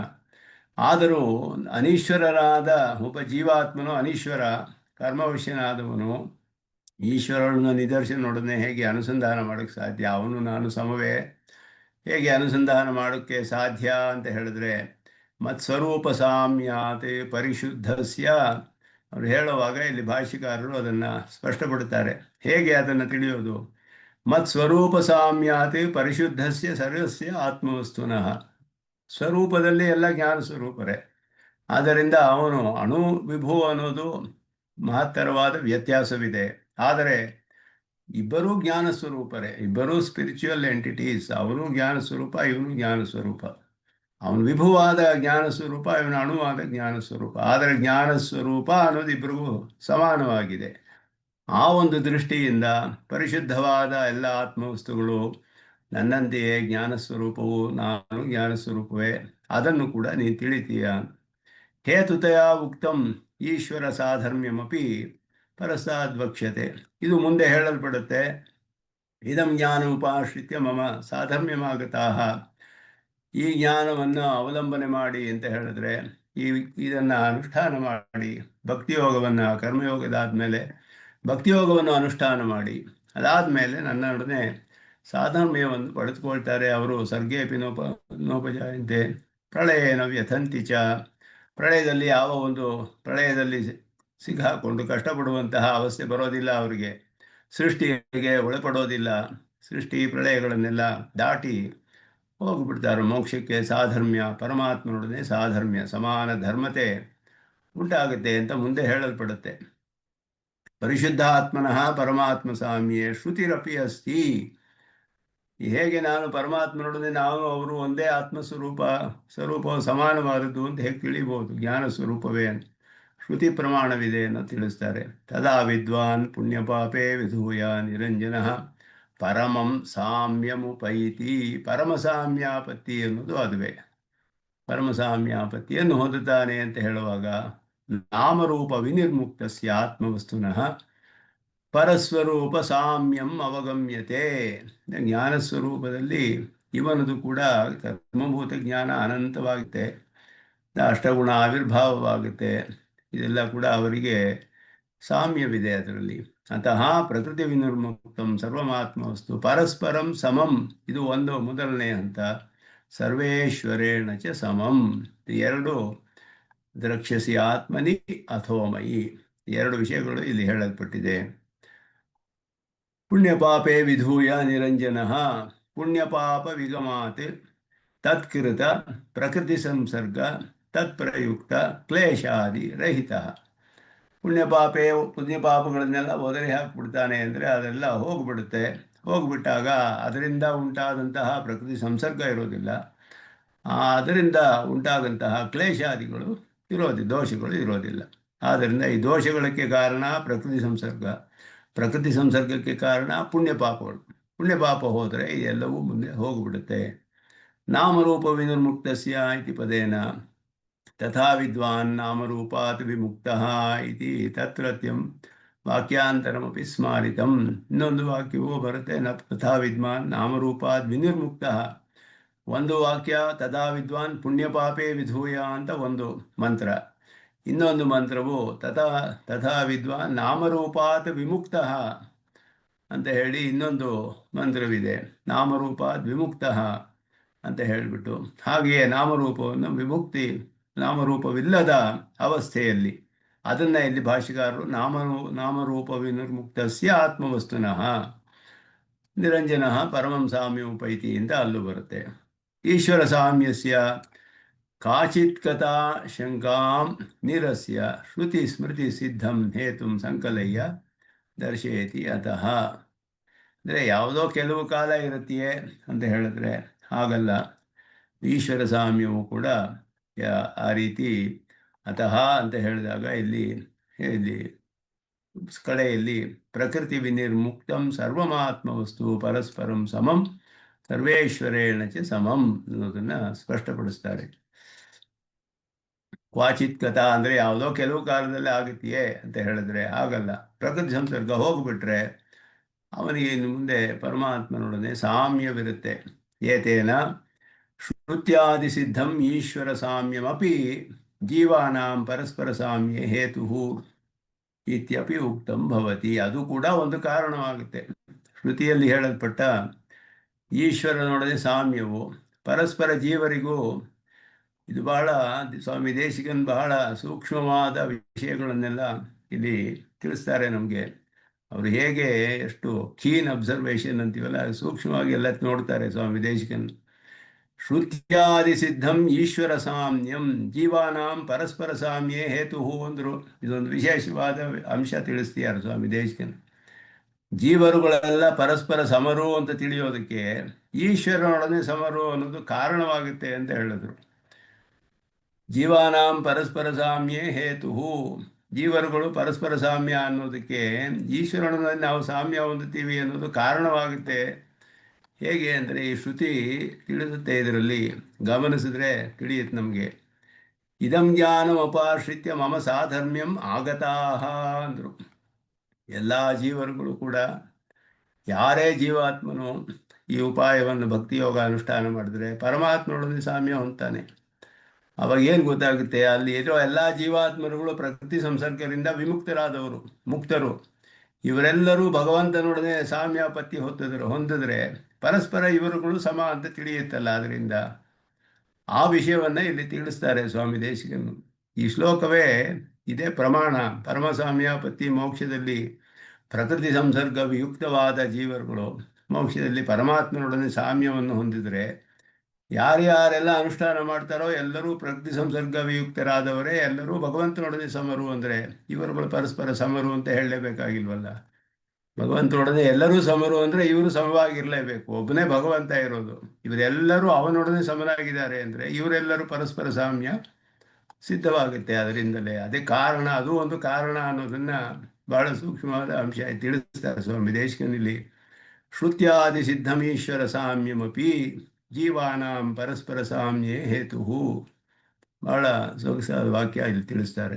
ಏತೇನ ಕ್ಷೇತ್ರಜ್ಞಾನಾಂ ಪರಸ್ಪರಂ ಈಶ್ವರೇಣ ಚ ಐಕ್ಯಂ ಇಹ ಉಚ್ಯತೆ ಇತಿ ವದಂತಹ ಪ್ರತ್ಯುಕ್ತಾಹ. ಕೆಲವರು ಹೇಳಿದ್ರು ಎಲ್ಲ ಕ್ಷೇತ್ರಜ್ಞರು ಐಕ್ಯ, ಹಾಗೆಯೇ ಪರಸ್ಪರ ಐಕ್ಯ. ಒಬ್ಬನೇ ಆತ್ಮ ಇರುವವನು ಒಬ್ಬನೇ ಈಶ್ವರ, ಅವನೇ ಈಶ್ವರ, ಅವನೇ ಜೀವಾತ್ಮ, ಎಲ್ಲ ಬೇರೆ ಬೇರೆ ಯಾರೂ ಇಲ್ಲ ಅಂತ ಹೇಳ್ತಾರೆ. ಪರಸ್ಪರವೂ ಐಕ್ಯ, ಈಶ್ವರನೊಡನೆಯೂ ಐಕ್ಯ. ಅಂದರೆ ಇರೋದು ಒಬ್ಬನೇ ಆತ್ಮ. ಆವಾಗ ಅದು ಇಲ್ಲಿ ಪ್ರತ್ಯುಕ್ತವಾಗಿದೆ, ಅದು ತಳ್ಳಿ ಹಾಕಲ್ಪಟ್ಟಿದೆ. ನಾನು ಸ್ವಾತ್ಮನಿ ಸುರೇಶ್ವರೇ ಚ ಸರ್ವೇಷಾಂ ಆಧೇಯತೆಯ ದರ್ಶನಮಿಹ. ಸ್ವಾತ್ಮನಿ ಸರ್ವೇಶ್ವರೇ ಚ ಸರ್ವೇಷಾಂ ಆಧೇಯತೆಯ ಅಂತ ಹೇಳಿದ್ರೆ ಸ್ವಾತ್ಮನಃ ಸರ್ವಾಧಾರತ್ವ ಅಯೋಗಾತ್ ಅಂತ ಹೇಳಿದ್ರು. ಪರಮಾತ್ಮ ಸರ್ವಾಧಾರತ್ವ ಆತ್ಮರಿಗೆ ಉಂಟಾಗುವುದಿಲ್ಲ. ಆತ್ಮನಿ ಪಶ್ಯಸಿ, ಅಥವಾ ಮಯಿ ಪಶ್ಯಸಿ ಅಂತ ಹೇಳಿದಾಗ ಆತ್ಮನಲ್ಲಿಯೂ ನನ್ನಲ್ಲಿಯೂ ಎಲ್ಲರನ್ನೂ ನೋಡ್ತೀಯ ಅಂದರೆ ಎಲ್ಲರೂ ಜೀವಾತ್ಮನು ಪರಮಾತ್ಮನು ಎಲ್ಲರಿಗೂ ಆಧಾರ ಅಂತ ತಿಳಿಯುತ್ತೀಯ. ಎಲ್ಲರೂ ಅವರುಗಳೆಲ್ಲ ಆಧೇಯ, ಇವನು ಆಧಾರ ಅಂತ ತಿಳಿಯುತ್ತೆ. ಸರ್ವೇಷಾಂ ಆಧೇಯತೆಯ ದರ್ಶನಂ, ಎಲ್ಲರೂ ಆಧೇಯ, ಆಧಾರ ಆಧೇಯ ಭಾವ ಹೇಳಲ್ಪಟ್ಟಿದೆ ಸಪ್ತಮಿಯಿಂದ. ಅಂದರೆ ಹಾಗಲ್ಲ, ಜೀವಾತ್ಮರುಗಳಿಗೆ ಎಲ್ಲರಿಗೂ ಆಧಾರವಾಗಿರುವುದು ಸಾಧ್ಯವಿಲ್ಲ. ಪರಮಾತ್ಮ ಪರ್ಯಂತ ಬುದ್ಧಿಯ ಉಪಪದ್ಯತೆ ಇತಿ ಚೇತೆ, ನನಗೆ ಆತ್ಮನಾದ ಪರಮಾತ್ಮ ಅಂತ ತಿಳಿದ್ರೆ ಆಧಾರ ತಿಳಿಬೋದಲ್ಲ. ಎಲ್ಲರೂ ನನ್ನ ಆಧಾರದಲ್ಲಿದ್ದಾರೆ ಅಂತ ಯಾಕೆ ಹೇಳೋಕ್ಕಾಗಲ್ಲ? ಯಾಕೆಂದರೆ ನನಗೆ ಆತ್ಮನಾಗಿ ಪರಮಾತ್ಮ ಇದ್ದಾನಲ್ಲ, ಪರಮಾತ್ಮನ ಆಧಾರ ಅಂದರೆ ನನಗೂ ಆಧಾರ ಆಗಬೇಕಲ್ಲ, ಹಾಗೆ ಹೇಳ್ಬೋದೇ ಅಂತ ಹೇಳಿದ್ರೆ ಅದು ಸರಿ ಇಲ್ಲ, ಹೇಳಬೇಕಾಗಲ್ಲ. ಜೀವ ಸಮಾಧೇಹೇ ಪ್ರಕರಣಾರ್ಥತ್ವ ಇಲ್ಲಿ ಹೇಳ್ತಿರೋದು ಜೀವಾತ್ಮ ಸಾಕ್ಷಾತ್ಕಾರ. ಆದ್ದರಿಂದ ಆ ವಿಷಯ ಇಲ್ಲಿ ಹೇಳ್ತಾ ಇಲ್ಲ ಅಂತ ಹೇಳಿದ್ರು. ಜೀವಾತ್ಮ ಸಾಕ್ಷಾತ್ಕಾರದ ವಿಷಯ ಇಲ್ಲಿ ಹೇಳ್ತಾ ಇರೋದು. ಅಂತಃ ಸ್ವಾತ್ಮನಿ ಪರೇಶಾಂ ದರ್ಶನಂ ಸರ್ವ ಸಮಾನಾಕಾರ ಅನುಸಂಧಾನಂ. ಆದ್ದರಿಂದ ನನ್ನಲ್ಲಿ ಎಲ್ಲರನ್ನೂ ನನ್ನಲ್ಲಿ ಸಮರು ಅಂತ ತಿಳಿಯುತ್ತೆ ಹೇಳಿದ್ರೆ, ನನ್ನೊಡನೆ ಸಮರು, ನನ್ನ ಸ್ವರೂಪದೊಡನೆ ಸಮಾನವಾದ ಆಕಾರವುಳ್ಳವರು, ಆ ಅರ್ಥವನ್ನು ಇಲ್ಲಿ ತೆಗೆದುಕೊಳ್ಬೇಕು ಅನ್ನೋದು ಸರ್ವ ಸಮಾನ ಆಕಾರ ಅನುಸಂಧಾನ. ಎಲ್ಲರೂ ಕೂಡ ಜ್ಞಾನ, ಇದುವೇ ಸಮತ್ವಂ ಯೋಗ ಉಚ್ಯತೆ ಅಂತ ಮುಂದೆ ಬರುತ್ತೆ. ಯೋಗ ಅಂದರೆ ಅದುವೇ ಸಮತ್ವ ಬುದ್ಧಿಯೇ. ಸಮತ್ವಂ ಯೋಗ ಉಚ್ಯತೆ ಅಂದರೆ ಎಲ್ಲರಲ್ಲಿಯೂ ಇರುವ ಆತ್ಮನು ಒಂದೇ ಆಕಾರ, ಜ್ಞಾನಾಕಾರ ಅಂತ ಹೇಳೋದು, ಅದುವೇ ಯೋಗ ಅಂತ ಹೇಳಲ್ಪಡುತ್ತೆ ಅಂತ ಮುಂದೆ ಶ್ಲೋಕದಲ್ಲಿ ಬರುತ್ತೆ. ಸರ್ವ ಸಮಾನಾಕಾರ ಅನುಸಂಧಾನ, ಅದನ್ನು ಇಲ್ಲಿ ಆತ್ಮದ ಅವಲೋಕನವಾದ ಚಿಹ್ನೆ. ಒಬ್ಬನಿಗೆ ಕರ್ಮಯೋಗದ ಫಲ ಬಂದಿದೆಯೋ ಇಲ್ವೋ ಅಂತ ಹೇಗೆ ತಿಳಿಯೋದು ಅಂದರೆ, ಈ ರೀತಿ ಅವನು ತಿಳಿದರೆ ಆಗ ಅವನಿಗೆ ಕರ್ಮಯೋಗ ಮುಗೀತು ಅಂತ ಅರ್ಥ. ಅಪಿಚೇದಸಿ ಪಾಪೇಭ್ಯ ಸರ್ವೇಭ್ಯ ಪಾಪಕೃತ್ತಮಃ ಸರ್ವಂ ಜ್ಞಾನ ಪ್ಲವೇನೈವ ವಿದಿನಂ ಸಂತರಿಷ್ಯಸಿ. ಇಂತಹ ಒಂದು ಅವಸ್ಥೆ ಬರಬೇಕಾದ್ರೆ ನಾನು ಎಷ್ಟೋ ಪಾಪಗಳನ್ನು ಮಾಡಿದ್ದೀನಿ, ಎಲ್ಲ ಪಾಪಗಳನ್ನು ಮಾಡಿರೋರು ಎಷ್ಟೋ ಜನ ಇದ್ದಾರಲ್ಲ, ಅವರಿಗಿಂತಲೂ ಅತ್ಯಧಿಕವಾದ ಪಾಪ ಮಾಡಿದವನು ನಾನೇ ಅಂತ ನಮ್ಗೆ ತಿಳಿದ್ರೆ ಆವಾಗ ಹೇಗೆ ಇದು ಬರೋಕ್ಕೆ ಸಾಧ್ಯ ಅನ್ನುವ ಸಂದೇಹ. ಅದನ್ನು ಈ ಶ್ಲೋಕದಲ್ಲಿ ನಿವೇದನೆ ಮಾಡ್ತಾರೆ. ಅತಿಚೇದಸಿ ಪಾಪೇಭ್ಯ ಸರ್ವೇಭ್ಯ ಪಾಪಕೃತ್ತಮಃ. ಪಾಪಕೃತ್ತಮ ಅಂದರೆ ಅತ್ಯಧಿಕವಾದ ಪಾಪ ಮಾಡಿದವನು. ಪಾಪೇಭ್ಯ ಅಂದರೆ ಪಾಪಗಳಿಂದ ಅಂತ ಅರ್ಥ ಅಲ್ಲ, ಪಾಪ ಮಾಡಿದ ಜನರಿಂದ ಅಂತ ಅರ್ಥ. ಪಾಪ ಮಾಡಿದ ಪುರುಷರಿಂದ, ಪಾಪ ಮಾಡಿದ ಪುರುಷರಿಗಿಂತ ಎಲ್ಲ ಪಾಪಿಗಳು ಅಂತ, ಪಾಪಿಗಳಿಗಿಂತ ನಾನೇ ಅತ್ಯಧಿಕವಾದ ಪಾಪಿ ಅಂತ ತಿಳಿದರೂ ಕೂಡ ಜ್ಞಾನಪ್ಲವೇನೈವ ವೃಜಿನಂ ಸಂತರಿಷ್ಯಸಿ. ಈ ಸಂಸಾರ ಸಮುದ್ರವನ್ನು ಜ್ಞಾನ ಅನ್ನುವ ನೌಕೆಯಿಂದ ನೀನು ಚೆನ್ನಾಗಿ ದಾಟಿಬಿಡ್ತೀಯ, ಪೂರ್ಣವಾಗಿ ದಾಟಿಬಿಡ್ತೀಯ ಅಂದರೆ ಜ್ಞಾನದ ಒಂದು ಮಹಿಮೆ ಹೇಳಲ್ಪಡುತ್ತೆ. ಯದ್ಯಪಿ ಸರ್ವೇಭ್ಯ ಪಾಪೇಭ್ಯ ಪಾಪಕೃತ್ತಮಃ ಅಸಿ, ಹಾಗಿದ್ದರೂ ಕೂಡ ಸರ್ವಂ ಪೂರ್ವಾರ್ಜಿತಂ ವೃಜಿನ ರೂಪಂ ಸಮುದ್ರಂ. ಇಲ್ಲಿ ಪ್ಲವ ಅನ್ನುವ ಶಬ್ದ ಹೇಳೋದ್ರಿಂದ, ಪ್ಲವ ಅಂದರೆ ನೌಕೆ, ನಾವೇ, ಬೋಟ್ ಅಂತ ಹೇಳ್ಬೋದು ಅಥವಾ ಹಡಗು. ಪೂರ್ವಾರ್ಜಿತವಾದ ವೃಜಿನ ಅಂದರೆ ಪಾಪಗಳು. ಪೂರ್ವಾರ್ಜಿತವಾದ ಪಾಪ ಅದು ಸಮುದ್ರ ಅನ್ನುವ ಒಂದು ಅರ್ಥವನ್ನು ತಿಳಿಸ್ತಾರೆ ಭಾಷಿಕಾರರು. ಸಮುದ್ರ ಅಂತ ಇಲ್ಲಿ ಹೇಳಿಲ್ಲ, ದಾಟ್ತೀಯ ಅಂತ ಹೇಳಿದೆ. ಪ್ಲವ ಅನ್ನುವ ಶಬ್ದ ದೋಣಿಯನ್ನು ತಿಳಿಸೋದ್ರಿಂದ ಸಮುದ್ರ ಅನ್ನುವ ಶಬ್ದವನ್ನು ಹೇಳ್ತಾರೆ ಇಲ್ಲಿ. ಪೂರ್ವಾರ್ಜಿತಂ ವೃಜಿನ ರೂಪಂ, ವೃಜಿನ ಅಂದರೆ ಪಾಪ, ಸಮುದ್ರಂ ಆತ್ಮವಿಷಯ ಜ್ಞಾನ ರೂಪ ಪ್ಲವೇನೈವ ಸಂತರಿಷ್ಯಸಿ ಸಮ್ಯಕ್ ತರಿಷ್ಯಸಿ. ಚೆನ್ನಾಗಿ ನೀನು ದಾಟ್ಬಿಡ್ತೀಯ. ನಾನು ಎಷ್ಟೇ ಪಾಪಗಳು ಮಾಡಿದರೂ ಚಿಂತನೆ ಮಾಡಬೇಕಾಗಿಲ್ಲ, ಈ ಫಲ ಬರುತ್ತೋ ಇಲ್ವೋ. ನನಗೆ ಕರ್ಮಯೋಗ ಮಾಡೋದಕ್ಕೆ ಮೊದಲೇ ಫಲ ಬರುತ್ತೋ ಇಲ್ವೋ, ಈ ರೀತಿ ಫಲ ಹೇಳ್ತೀಯಲ್ಲ ಬಾ ಕೃಷ್ಣ, ನೀನು ಯಾವ ಕಾಲಕ್ಕೆ ಬರುತ್ತೆ, ಈ ರೀತಿ ಬರುತ್ತೀಯೇ, ನಾನು ಎಷ್ಟು ಪಾಪಗಳನ್ನು ಮಾಡಿದ್ದೀನಿ, ಹೇಗೆ ಬರೋಕ್ಕೆ ಸಾಧ್ಯ, ಕರ್ಮಯೋಗ ನಾನು ಹೇಗೆ ಆರಂಭಿಸಲಿ ಇಂತಹ ಸ್ಥಿತಿಯಲ್ಲಿ ಅನ್ನುವ ಸಂದೇಹ ಪಟ್ಕೋಬೇಡ. ಈ ಜ್ಞಾನ ಎಲ್ಲವನ್ನು ನಾಶ ಮಾಡಿಬಿಡುತ್ತೆ. ಏವಂ ಜ್ಞಾನಾಂಶಸ್ಯ ಪ್ರಾಧಾನ್ಯಂ ವಿಪಾಕಾನುಗುಣಂ ಕಾಲೇ ಕಾಲೇ ವೇದನೀಯತ್ವಂ ಲಕ್ಷಣಂಚ ಉಕ್ತಂ. 2 ಶ್ಲೋಕಗಳಲ್ಲಿ ಕರ್ಮ, ಅದಕ್ಕೆ ಮೊದಲು ಜ್ಞಾನಾಂಶವೇ ಪ್ರಧಾನವಾದದ್ದು ಅನ್ನೋದು ಅನೇಕ ಶ್ಲೋಕಗಳಲ್ಲಿ ಹೇಳಲ್ಪಟ್ಟಿತು. ಕರ್ಮಯೋಗದಲ್ಲಿ ಜ್ಞಾನಾಂಶವೇ ಪ್ರಧಾನವಾದದ್ದು. ಆ ಜ್ಞಾನಾಂಶವು ಅದರ ವಿಪಾಕಕ್ಕೆ ಅನುಗುಣವಾಗಿ ಕಾಲದಲ್ಲಿ ಆಯಾ ಕಾಲದಲ್ಲಿ ಅನುಷ್ಠಾನ ಕಾಲದಲ್ಲಿ ವಿಶದವಾಗಿ ವಿಶದವಾಗಿ ಅತ್ಯಂತ ವಿಶದವಾಗಿ ತಿಳಿದುಕೊಳ್ಬಿಡ್ಬೇಕತ್ತೆ. ಅದನ್ನು ಸಂದೇಹಗಳನ್ನು ಪರಿಹಾರ ಮಾಡಿಕೊಂಡು ಮತ್ತೆ ಮತ್ತೆ ಮರೆತಿರುವ ವಿಷಯಗಳನ್ನು ಜ್ಞಾಪಿಸ್ಕೊಂಡು ಪರಿಪೂರ್ಣ ಮಾಡಿಕೊಂಡು ಇನ್ನು ವಿಶದವಾಗಿ ವಿಸ್ತಾರವಾಗಿ ಸ್ಪಷ್ಟವಾಗಿ ಆಚಾರ್ಯರುಗಳನ್ನು ಆಶ್ರಯಿಸಿ ತಿಳಿತಾ ಇರಬೇಕು ಅದನ್ನು ಅನುಷ್ಠಾನ ಕಾಲದಲ್ಲಿ. ಅದೆಲ್ಲ ಹೇಳಿ ಅದಾದ ಮೇಲೆ ಆತ್ಮಾವಲೋಕನದ ಲಕ್ಷಣವೇನು ಅಂದರೆ ಎಲ್ಲರೂ ಸಮರು ಅನ್ನುವ ದೃಷ್ಟಿಯನ್ನು ಇವನು ಪಡಿತಾನೆ ಅನ್ನೋದು ಹೇಳಲ್ಪಟ್ಟಿದ್ದು. ಈಗ ಅಥತಸ್ಯ ವಿರೋಧಿ ನಿವರ್ತಕತ್ವ ರೂಪಂ ಮಾಹಾತ್ಮ್ಯಂ ಉಚ್ಯತೆ. ಆ ಜ್ಞಾನದ ಮಾಹಾತ್ಮ್ಯವು ಹೇಳಲ್ಪಡುತ್ತೆ ಇಲ್ಲಿ. ವಿರೋಧಿಗಳನ್ನೆಲ್ಲ ಹೇಗೆ ನಾಶ ಮಾಡುತ್ತೆ ಈ ಜ್ಞಾನವು. ಚೇತ್ ಶಬ್ದ ಪರ್ಯಾಯ ಯದಿರಪಿ ಯದಿ ಅಪಿಶ್ಚ ಸಂಹಿತೌ ಸಂಹತೌ ಯದ್ವಿಷಯೌ ತದ್ವಿಷಯೌ ಅತ್ರ ಅಪಿ ಚೇತ್ ಇತ್ಯೇತಾವತಿ ವ್ಯಂಜನಾಯ ಯದ್ಯಪಿ. ಅಪಿ ಚೇತ್ ಅಂತ ಎರಡು ಶಬ್ದಗಳು ಬಂತು ಇಲ್ಲಿ. ಅಪಿ ಚೇತ್ ಅಂತ. ಚೇತ್ ಅನ್ನುವ ಶಬ್ದಕ್ಕೆ ಪರ್ಯಾಯ ಪದವೇ ಯದಿ ಅಪಿ ಎರಡು ಕೂಡ ಪರ್ಯಾಯ ಪದಗಳೇ. ಈ ಎರಡು ಯದಿ ಅನ್ನುವ ಶಬ್ದವು ಅಪಿ ಅನ್ನುವ ಶಬ್ದವು ಚೇತ್ ಅನ್ನುವ ಶಬ್ದಕ್ಕೂ ಸಿನಾನಿಮ್ ಪರ್ಯಾಯ. ಚೇತ್ ಶಬ್ದ ಪರ್ಯಾಯ ಯದಿ ಯದಿ ಅಪಿಶ್ಚ. ಯಾಕೆ ಈ ಶಬ್ದದಲ್ಲಿ ಸ್ವಾಮಿ ದೇಶಿಕನ್ ತಿಳಿಸ್ತಾರೆ. ಯದಿರಪಿಶ್ಚ ಅಂದರೆ ಯದಿ ಅಪಿಶ್ಚ. ಯದಿ ಅನ್ನುವ ಶಬ್ದವು ಅಪಿ ಅನ್ನುವ ಶಬ್ದವು ಚೇತ್ ಅನ್ನುವ ಶಬ್ದಕ್ಕೆ ಪರ್ಯಾಯ ಪದ. ಆದ್ದರಿಂದ ಆ ವಿಷಯವೇ ಇಲ್ಲಿ ಅಪಿ ಶಬ್ದದಿಂದ ಹೇಳಲ್ಪಟ್ಟಿದೆ. ಅಪಿ ಚೇತ್ ಅನ್ನುವ ಶಬ್ದದಿಂದ ಅತ್ರ ಅಪಿ ಚೇದಿತ್ಯೇತಾವತಿ ಏತೌ ಇತಿ.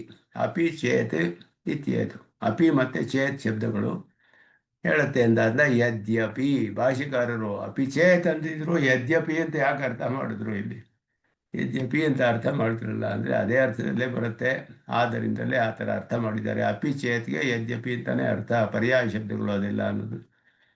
ಯಾವ ಶಬ್ದಗಳು ಹೇಗೆ ಉಪಯೋಗಿಸ್ತಾರೆ ಭಾಷೆಕಾರರು ಅದಕ್ಕೆಲ್ಲ ಸಮರ್ಥನೆ ಮಾಡ್ತಾರೆ. ವ್ಯಾಕರಣಕ್ಕೂ ಅನುಗುಣವಾಗಿದೆ, ಅರ್ಥವೂ ಪರಿಪೂರ್ಣವಾಗಿದೆ.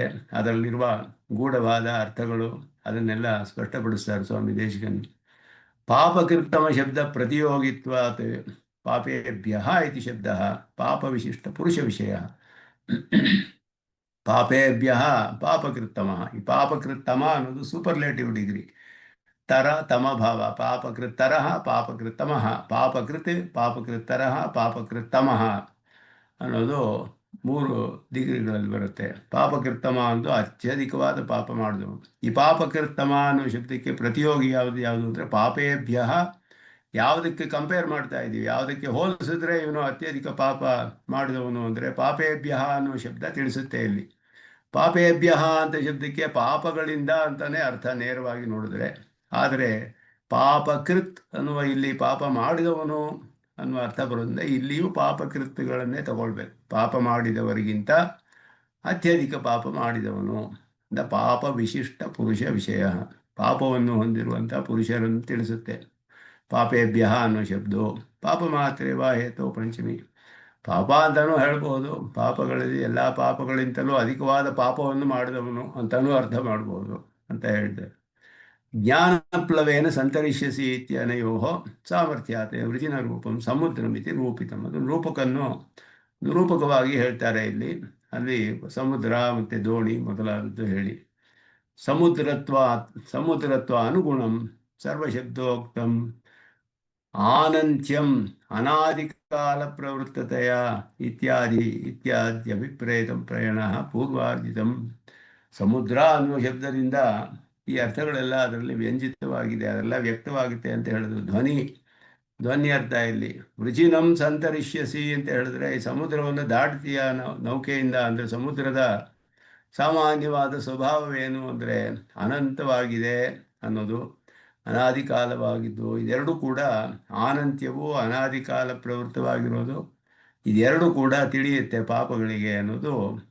ಪೂರ್ವಾರ್ಜಿತಂ ಸರ್ವಂ ಪೂರ್ವಾರ್ಜಿತಂ ಅಂದರು. ಅನಂತವಾದ ಅನಾದಿ ಕಾಲದಿಂದ ಮಾಡ್ಕೊಂಡು ಬಂತಿರುವ ಪಾಪಗಳು ಅನ್ನೋದು ಈ ಸಮುದ್ರದ ಒಂದು ವಿಸ್ತಾರ ಹೇಗಿದೆ ಅನ್ನೋದರಿಂದ ಈ ಪಾಪಗಳ ವಿಸ್ತಾರವು ಈ ರೀತಿ ಇದೆ ಅನ್ನೋದು ನಮಗೆ ತಿಳಿಸುತ್ತೆ ಅನ್ನೋದರಿಂದ ಸರ್ವಂ ಪೂರ್ವಾರ್ಜಿತಂ ಶಬ್ದಗಳನ್ನು ಹೇಳ್ತಾರೆ ಭಾಷಿಕಾರರು.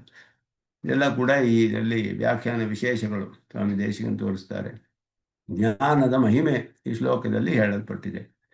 ಆತ್ಮಾವಲೋಕದ ಜ್ಞಾನದ ಮಹಿಮೆ ಪಾಪಗಳನ್ನೆಲ್ಲ ನಾಶ ಮಾಡಿಬಿಡುತ್ತೆ. ಅದು ಯಥಾ ಯೇಧಾಂಸಿ ಸಮಿಧೋಗ್ನಿ ಭಸ್ಮಸಾತ್ ಕುರುತೆ ಅರ್ಜುನ ಜ್ಞಾನ ಅಗ್ನಿ ಸರ್ವಕರ್ಮಾಣಿ ಭಸ್ಮಸಾತ್ ಕುರುತೆ ತಥಾ. ಇಲ್ಲಿಯೂ ಅಷ್ಟೇ ಒಂದು ವಿಶೇಷವಾದ ಈ ಎರಡು ಉದಾಹರಣೆಗಳನ್ನು ತಿಳಿಸ್ತಾ ಇದ್ದಾರೆ ಕೃಷ್ಣ. ಇಲ್ಲಿ ಹೇಳ್ತಾ ಇರೋದು ಒಂದು, ಎಲ್ಲ ಸಮುದ್ರ ದಾಟು ಬಿಡ್ತೀಯ ಸಂಸಾರ ಸಮುದ್ರವನ್ನು, ಅಥವಾ ಪಾಪಗಳ ಸಮುದ್ರ. ಪಾಪ ಅನ್ನೋದೇ ಒಂದು ಸಮುದ್ರ. ಅದನ್ನು ಜ್ಞಾನ ಅನ್ನುವ ದೋಣಿಯಿಂದ ನೀನು ದಾಟಿ ಬಿಡ್ತೀಯ ಸುಲಭವಾಗಿ ಅಂತ ಹೇಳಿದ್ರೆ, ಆ ಸಮುದ್ರವನ್ನು ಮತ್ತೆ ಪ್ರವೇಶ ಮಾಡ್ಬೋದಲ್ಲ.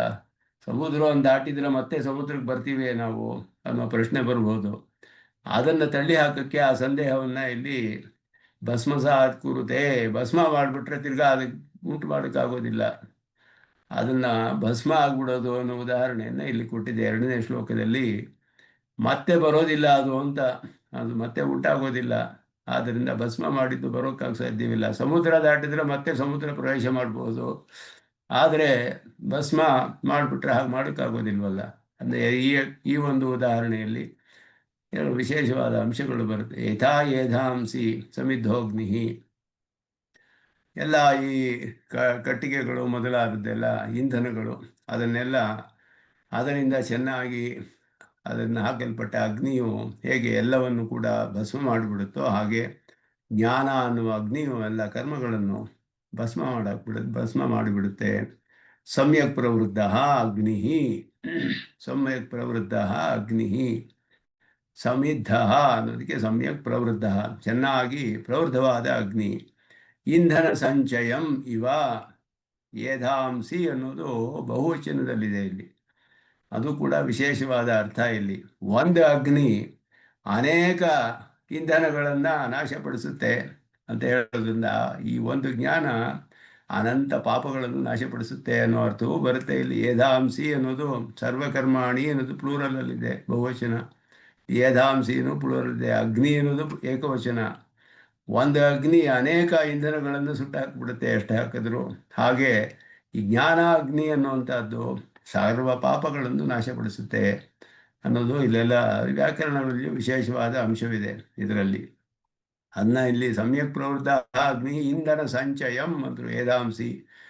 ಅದರಿಂದ ಅದರಲ್ಲಿ ಅನೇಕ ಇಂಧನಗಳು ಇವ, ಅದರಂತೆಯೇ ಆತ್ಮಯಾಥಾತ್ಮಜ್ಞಾನ ರೂಪ ಅಗ್ನಿ, ಯಾಥಾತ್ಮ್ಯ ರೂಪವಾದ ಈ ಅಗ್ನಿ ಜೀವಾತ್ಮಗತಂ ಅನಾದಿಕಾಲ ಪ್ರವೃತ್ತ ಅನಂತ ಕರ್ಮ ಸಂಚಯಂ ಭಸ್ಮೀಕರೋತಿ. ಅನಾದಿ ಕಾಲದಿಂದ ಬಂದ ಅನಂತವಾದ ಕರ್ಮ ಸಂಚಯವನ್ನೆಲ್ಲ ಭಸ್ಮ ಮಾಡಿಬಿಡುತ್ತೆ ಅನ್ನೋದು. ನನು ಏಕಸ್ಯ ಕಥಂ ಅನಾದಿ ಕಾಲ ಪ್ರವೃತ್ತ ಅನಂತ ಪಾಪ ನಿವರ್ತಕತ್ವ ಅದನ್ನು ಸ್ವಾಮಿ ದೇಶಿಕನ್ ತಿಳಿಸ್ತಾರೆ. ಒಂದು ಜ್ಞಾನ ಅನಾದಿ ಕಾಲದ ಎಲ್ಲ ಪಾಪಗಳನ್ನು ಹೇಗೆ ನಾಶ ಮಾಡುತ್ತೆ. ಒಂದೊಂದು ಪಾಪಕ್ಕೆ ಒಂದೊಂದು ಪ್ರಾಯಶ್ಚಿತ್ತ ಮಾಡಬೇಕು. ಬೇರೆ ಬೇರೆ ಪ್ರಾಯಶ್ಚಿತ್ತಗಳು ಹೇಳಿದೆ. ಒಂದೊಂದು ಪಾಪಕ್ಕೆ ಒಂದು ಪ್ರಾಯಶ್ಚಿತ್ತ ಅಧಿಕಾರ ಅಂತಲೇ ವಿಸ್ತಾರವಾಗಿದೆ ಧರ್ಮಶಾಸ್ತ್ರ. ದೊಡ್ಡ ಅಧಿಕಾರದಲ್ಲಿ ಎಲ್ಲ ಪ್ರಾಯಶ್ಚಿತ್ತಗಳು ಬೇಕಾದಷ್ಟು ಕೊಟ್ಟಿದೆ. ಒಂದೊಂದು ಪಾಪಕ್ಕೂ ಒಂದೊಂದು ಪ್ರಾಯಶ್ಚಿತ್ತ ಮಾಡಬೇಕು. ಹಾಗಿರುವಾಗ ಈ ಒಂದು ಜ್ಞಾನ ಎಲ್ಲ ಪಾಪಗಳನ್ನು ಅನಂತ ಕಾಲದಿಂದ ಬಂದಿರುವ ಎಲ್ಲ ಹೇಗೆ ನಾಶ ಮಾಡುತ್ತೆ ಅನ್ನೋ ಪ್ರಶ್ನೆ. ನಾ ಭುಕ್ತಂ ಗೀಯತೆ ಕರ್ಮ ಕಲ್ಪಕೋಟಿ ಶತೈರಪಿ, ಅನುಭವಿಸದೆ ಎಷ್ಟು 100 ಕಲ್ಪಕೋಟಿಗಳಾದರೂ ಕೂಡ ಅನುಭವಿಸದೆ ಹೋಗೋದಿಲ್ಲ ಕರ್ಮ ಪೂರ್ಣವಾಗಿ. ಅಷ್ಟು ಕರ್ಮಗಳನ್ನು ಮಾಡಿಟ್ಕೊಂಡಿದ್ದೀವಿ ನಾವು ಅಂತ ಹೇಳಿದೆಯಲ್ಲ ಅಂತ ಹೇಳುವಾಗ ಬ್ರಹ್ಮ ಕೈವರ್ತ ಪುರಾಣ ಅದು ಇತ್ಯಾದಿ ವಚನ ಅಚ್ಚ ಪಾಪ ಸ್ವರೂಪ ನಿವರ್ತಕತ್ವಂ ಅನುಪಪನ್ನಂ. ಇದು ಬರೀ ಉಪಪನ್ನಮಲ್ಲ, ಹೀಗೆ ಹೇಳೋದು ಸರಿ ಇಲ್ಲ. ಪಾಪವನ್ನೆಲ್ಲ ನಾಶ ಮಾಡೋದು ಕೇವಲ ವಿಳಂಬ ಯಸ್ಯಾತ್, ವಿಳಂಬ ಮಾಡ್ಬೋದಷ್ಟೇ, ಡಿಲೇ, ತುಂಬ ಕಾಲ ಸ್ವಲ್ಪ ವಿಳಂಬ ಮಾಡ್ಬೋದಷ್ಟೇ ಹೊರತು ನಾಶ ಮಾಡೋಕ್ಕಾಗೋದಿಲ್ವಲ್ಲ ಅಂತ ಹೇಳಿದ್ರೆ ಒಂದು ಕ್ಷಣದಲ್ಲಿ ಎಲ್ಲ ಭಸ್ಮ ಮಾಡಿಬಿಡುತ್ತೆ ಅನ್ನೋದನ್ನು ಇಲ್ಲಿ ಯಥಾ ಯೇಧಾಂಸಿ ಏನೋ ದೃಷ್ಟಾಂತದಿಂದ, ಸಮುದ್ರ ಸಂತರಣ ದೃಷ್ಟಾಂತಹ ಪುನಃ ಪ್ರವೇಶ ಅವಿರೋಧಿ ವಿದೇಶಿಕಂತ ತಿಳಿಸ್ತಾರೆ. ಇಲ್ಲಿ ಸಮುದ್ರ ದಾಟಿಬಿಟ್ರೆ ಮತ್ತೆ ಸಮುದ್ರಕ್ಕೂ ಬರಬಹುದು ಮತ್ತೆ ಅನ್ನುವ ಸಂಶಯ ಬರಬಹುದು ನಮಗೆ, ಮತ್ತೆ ಪಾಪಗಳು ಏರ್ಪಡಬಹುದೇ ಈ ಜ್ಞಾನ ಬಂದ ಮೇಲೂ ಅಂತ. ಕಾಷ್ಠ ಭಸ್ಮಸಾತ್ಕರಣ ದೃಷ್ಟಾಂತೇನ ತು ಪುನಃ ಕಾರ್ಯಕರತ್ವ ಪ್ರಸಂಗೋಪಿ ಪ್ರತಿಷಿದ್ಧ. ಈ ಕಡ್ಡಿ ಇದ್ದ ಇಂಧನಗಳೆಲ್ಲ ಭಸ್ಮ ಆಗಿಬಿಟ್ರೆ ಮತ್ತೆ ಅದು ಮಾಡೋಕ್ಕೆ ಸಾಧ್ಯವೇ ಇಲ್ಲ. ಅದು ಮತ್ತೆ ಅದನ್ನು ಇಂಧನವಾಗಿ ಪರಿಣಾಮ ಹೊಂದಕ್ಕೆ ಸಾಧ್ಯವಿಲ್ಲ ಭಸ್ಮದಿಂದ. ಆದ್ದರಿಂದ ಆ ಒಂದು ಸಂದೇಹವು ಇಲ್ಲಿ ತೆಗೆದು ಹಾಕಿದ್ದಾರೆ. ಭಸ್ಮಸಾತ್ ಕುರುತೆ ಭಸ್ಮೀಭೂತಾನಿ ಕುರುತೆ ಅಕಾರ್ಯಕರಾಣಿ ಕುರುತೆ. ಪಾಪಗಳ ವಿಷಯದಲ್ಲಿ ಮತ್ತೆ ಕಾರ್ಯಕರವಾಗದೇ ಇರೋ ಹಾಗೆ ಮಾಡುತ್ತೆ ಅಂತ ಅರ್ಥ. ಕಾರ್ಯಕರವಾಗದೇ ಇರೋ ಹಾಗೆ ಮಾಡುತ್ತೆ ಅಂದರೆ ಪಾಪಗಳು ಫಲ ಕೊಡೋದಿಲ್ಲ, ಕರ್ಮಗಳು ಫಲ ಕೊಡೋದಿಲ್ಲ ಅಂತ ಅರ್ಥ.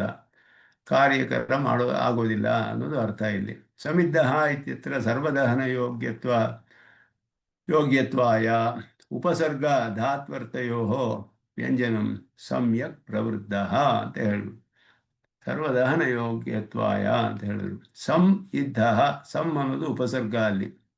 ಸಮ್ಯಕ್ ಇದ್ದ ಅಂದರೆ ಚೆನ್ನಾಗಿ ಪ್ರವೃದ್ಧವಾದದ್ದು, ಅಂದರೆ ಎಲ್ಲವನ್ನು ನಾಶ ಮಾಡೋಕ್ಕೆ ಸಮರ್ಥವಾಗಿರುವಂತಹದ್ದು ಅನ್ನೋದನ್ನು ತಿಳಿಸ್ತಾರೆ. ಏಧಾಂಸಿ ಇತಿ ಬಹುವಚನಂ ಏಕಸ್ಯ ಅನೇಕ ನಿವರ್ತಕ ಅಭಿಪ್ರಾಯಂ ಇತಿ ದರ್ಶಯತಿ. ಇಂಧನ ಸಂಚಯಂ. ಏಧಾಂಸಿ ಎನ್ನುವುದು ಬಹುವಚನ, ಸರ್ವಕರ್ಮಾಣಿ ಎನ್ನುವುದು ಬಹುವಚನದಲ್ಲಿದೆ. ಸರ್ವಕರ್ಮಾಣಿ ಇತಿ ವಚನಾತ್ ವಿರೋಧಿತ್ವೇನ ಸ್ಥಿತಸ್ಯ ಸಾಂಸಾರಿಕ ಪುಣ್ಯ ವಿಶೇಷಸ್ಯಾಪಿ ನಿವರ್ತಕತ್ವಂ ಅವಗತಂ. ಪುಣ್ಯ ಪಾಪದಲ್ಲಿಯ ಪುಣ್ಯವು ಸರ್ವಕರ್ಮಾಣಿ ಕರ್ಮ ಅನ್ನೋ ಶಬ್ದ ಹೇಳೋದ್ರಿಂದ ವಿರುದ್ಧವಾದ ಸಾಂಸಾರಿಕವಾದ ಪುಣ್ಯಗಳು ಇದು ಕೂಡ ಎಲ್ಲವೂ ಅದರಲ್ಲಿ ಹೇಳಲ್ಪಟ್ಟಿದೆ. ಹಂಗಾದರೆ ಈ ಒಂದು ಪ್ರಶ್ನೆಗೆ ಉತ್ತರ ಕೊಡಬೇಕಲ್ಲ. ನಾಭುಕ್ತಂ ಕ್ಷೀಯತೆ ಕರ್ಮ ಕಲ್ಪಕೋಡಿಶತೆ ಇರಪಿ ಅನ್ನೋ ಪ್ರಮಾಣಕ್ಕೆ ಇದಕ್ಕೆ ಹೇಗೆ ಪರಿಹಾರ ಅಂತ ಹೇಳಿದ್ರೆ ತಿಳಿಸ್ತಾರೆ ಸ್ವಾಮಿ ದೇಶಿಕನಲ್ಲಿ. ನಾಭುಕ್ತಂ ಕ್ಷೀಯತೆ ಇತ್ಯಾದಿ ತು ಅನ್ಯಪರಂ ಅಂತ ಹೇಳಿದ್ರು. ಕರ್ಮಯೋಗ ಮಾಡದೇ ಇರುವಂತಹ ವಿಷಯ ಇದು. ಕರ್ಮಯೋಗದಿಂದ ಆತ್ಮ ಸಾಕ್ಷಾತ್ಕಾರ ಯಾರಿಗೆ ಬಂದಿಲ್ವೋ, ಉಪಾಯ ಅನುಷ್ಠಾನ ಯಾರು ಮಾಡಿಲ್ವೋ ಅಂತಹವರಿಗೆ ಕರ್ಮಗಳು ಅನುಭವಿಸಿಯೇ ಮುಗಿಸ್ಬೇಕು ಅಂತ ಅರ್ಥ. ಮೋಕ್ಷೋಪಾಯ ಅನುಷ್ಠಾನ ಮಾಡದೇ ಇರೋರು ಅಂತಹವರಿಗೆ ಇದು ಅನ್ವಯಿಸುತ್ತೆಯೇ ಹೊರತು ಇವರಿಗೆ ತಮ್ಮ ಜ್ಞಾನದಿಂದಲೇ ಎಲ್ಲ ನಾಶವಾಗಿಬಿಡುತ್ತೆ. ಅನ್ಯಥಾ ಪ್ರಾಯಶ್ಚಿತ್ತ ಶಾಸ್ತ್ರಾಣಿ ಅಪಿ ಕುಪ್ಯೇಯುಹು. ಯಾಕೆ ಅಂದರೆ ನಾಭುಕ್ತಂ ಕ್ಷೀಯತೆ ಅಂದರೆ ಅನುಭವಿಸಲೇಬೇಕು ಎಲ್ಲವನ್ನು ಅಂತ ಹೇಳ್ಬಿಟ್ರೆ ಪ್ರಾಯಶ್ಚಿತ್ತ ಶಾಸ್ತ್ರವೇ ವ್ಯರ್ಥವಾಗುತ್ತೆ. ಪ್ರಾಯಶ್ಚಿತ್ತ ಶಾಸ್ತ್ರ ಕೆಲವು ಪಾಪಗಳನ್ನು ಕಳೆದು ಬಿಡುತ್ತೆ. ಪ್ರಾಯಶ್ಚಿತ್ತ ಮಾಡಿದ್ರೆ ಪಾಪ ಹೋಗ್ಬಿಡುತ್ತೆ. ಪ್ರಾಯಶ್ಚಿತ್ತ ಮಾತ್ರ ಹೇಗೆ ಪಾಪ ನಾಶಿಕ ಮಾಡುತ್ತೆ, ಅಲ್ಲಿ ಕೂಡ ಅನುಭವಿಸ್ತಾನೆ ಹೋಗಬೇಕು ಕರ್ಮ. ಈ ವಾಕ್ಯವನ್ನು ಪ್ರಮಾಣವನ್ನು ಎಲ್ಲದಕ್ಕೂ ಅನ್ವಯಿಸಿದ್ರೆ ಪ್ರಾಯಶ್ಚಿತ್ತಗಳಿಗೂ ವಿರೋಧ ಬರುತ್ತೆ. ಆದ್ದರಿಂದ ಆ ಒಂದು ಇದರಿಂದಲೇ ಇಲ್ಲಿಯೂ ಕೂಡ ಆತ್ಮಜ್ಞಾನವು ಎಲ್ಲವನ್ನು ನಾಶಪಡಿಸುವಂತಹ ಶಕ್ತಿಯನ್ನು ಹೊಂದಿದೆ ಅನ್ನೋದು ಕೂಡ ಉಪಪನ್ನವೇ. ಅದರಲ್ಲಿ ಯಾವ ವಿರೋಧವೂ ಇಲ್ಲ ಅನ್ನೋದನ್ನು ತಿಳಿಸ್ತಾರೆ. ಅದೇ ಜ್ಞಾನದ ಮಹಿಮೆ ಇಲ್ಲಿ ಹೇಳಲ್ಪಡುತ್ತೆ. ನಹಿ ಜ್ಞಾನೇನ ಸದೃಶಂ ಪವಿತ್ರಮಿಹ ವಿದ್ಯತೆ ತತ್ ಸ್ವಯಂ ಯೋಗ ಸಂಸಿದ್ಧ ಕಾಲೇನಾತ್ಮನಿ ವಿಂದತಿ. ನಹಿ ಜ್ಞಾನೇನ ಸದೃಶಂ ಪವಿತ್ರಮಿಹ ವಿಂದತೆ. ಜ್ಞಾನದಂತಹ ಪವಿತ್ರವಾದದ್ದು, ಶುದ್ಧಿಯನ್ನು ಉಂಟು ಮಾಡುವ ಇನ್ನೊಂದು ಪದಾರ್ಥವಿಲ್ಲ ಲೋಕದಲ್ಲಿ.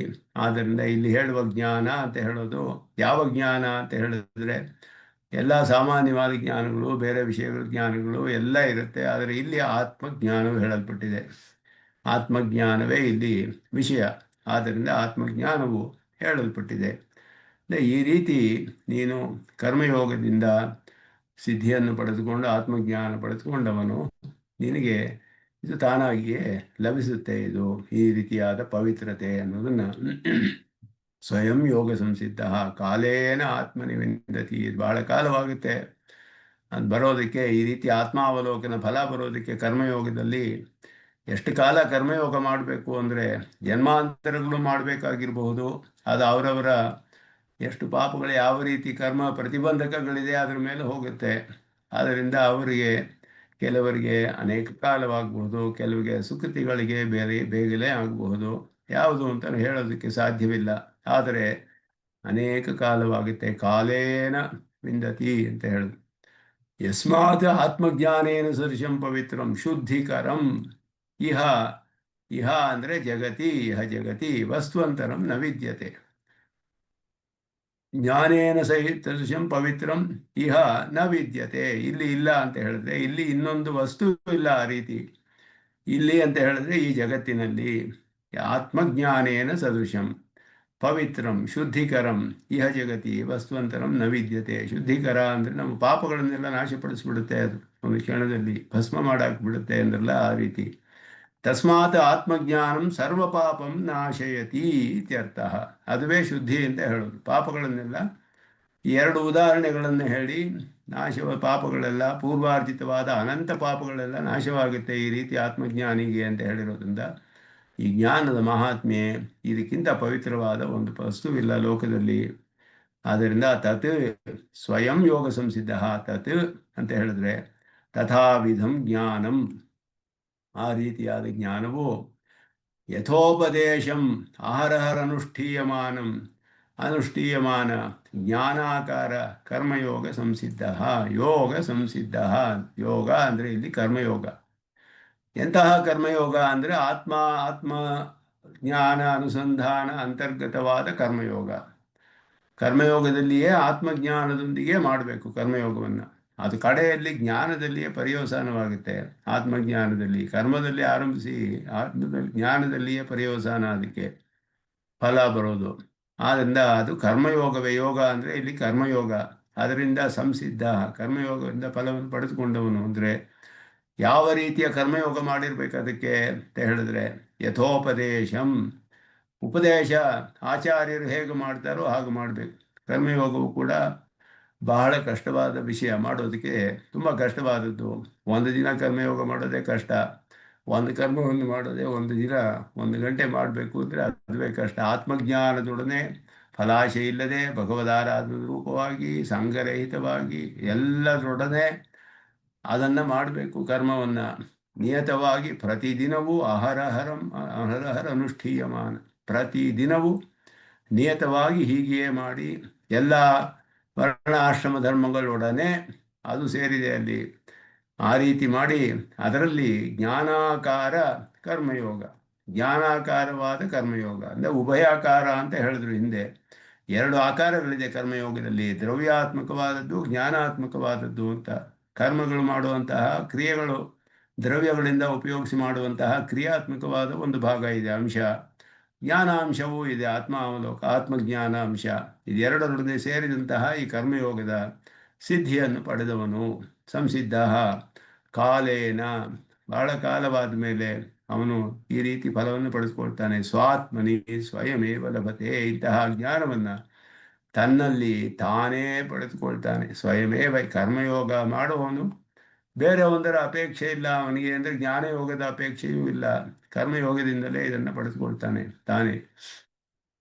ಲೋಕದೃಷ್ಟಾಂತೇನ ದರ್ಶಿತ ಅರ್ಥ ವನ್ಹೇ ಪದಾರ್ಥಾಂತರ ಅದೃಷ್ಟ ದಾಹಕತ್ವವತ್ ಪವಿತ್ರತಮ ಸ್ವಭಾವತ್ವೇನ ಉಪಪಾದ್ಯತೆ ನಹಿ ಇತಿ ಅರ್ಧೇನ ನಹಿ ಜ್ಞಾನೇನ ಸದೃಶಂ ಪವಿತ್ರಮಿಹ ವಿದ್ಯತೆ ಅಂತ ಹೇಳಿದ್ರು. ಈ ಅಗ್ನಿಗೆ ಇಂತಹ ಒಂದು ಸಾಮರ್ಥ್ಯವಿದೆ, ಶಕ್ತಿ ಇದೆ ಅಂತ ಹೇಳಿದ್ರೆ ಬೇರೆ ಯಾವ ಪದಾರ್ಥದಿಂದಲೂ ಕಂಡು ಬರದೇ ಇರುವಂತಹ ಒಂದು ಶಕ್ತಿ ಇದೆ ಅಗ್ನಿಗೆ. ಯಾವುದನ್ನು ಬೇಕಾದರೂ ದಹಿಸಿಬಿಡುತ್ತೆ ಅದು. ಯಾವ ಪದಾರ್ಥವನ್ನು ಬೇಕಾದರೂ ದಹಿಸಿಬಿಡುತ್ತೆ ಅಗ್ನಿ. ಅದಕ್ಕೆ ಒಂದು ಇರುವಂತಹ ವಿಶೇಷವಾದ ಶಕ್ತಿ ಬೇರೆ ಪದಾರ್ಥಗಳಲ್ಲಿ ಕಂಡು ಬರದೇ ಇರುವಂತಹದ್ದು. ಲೋಕದೃಷ್ಟಾಂತೇನ ದರ್ಶಿತೋ ಅರ್ಥ, ಲೋಕದೃಷ್ಟಾಂತರಿಂದ ತೋರಿಸಂತಹದ್ದು.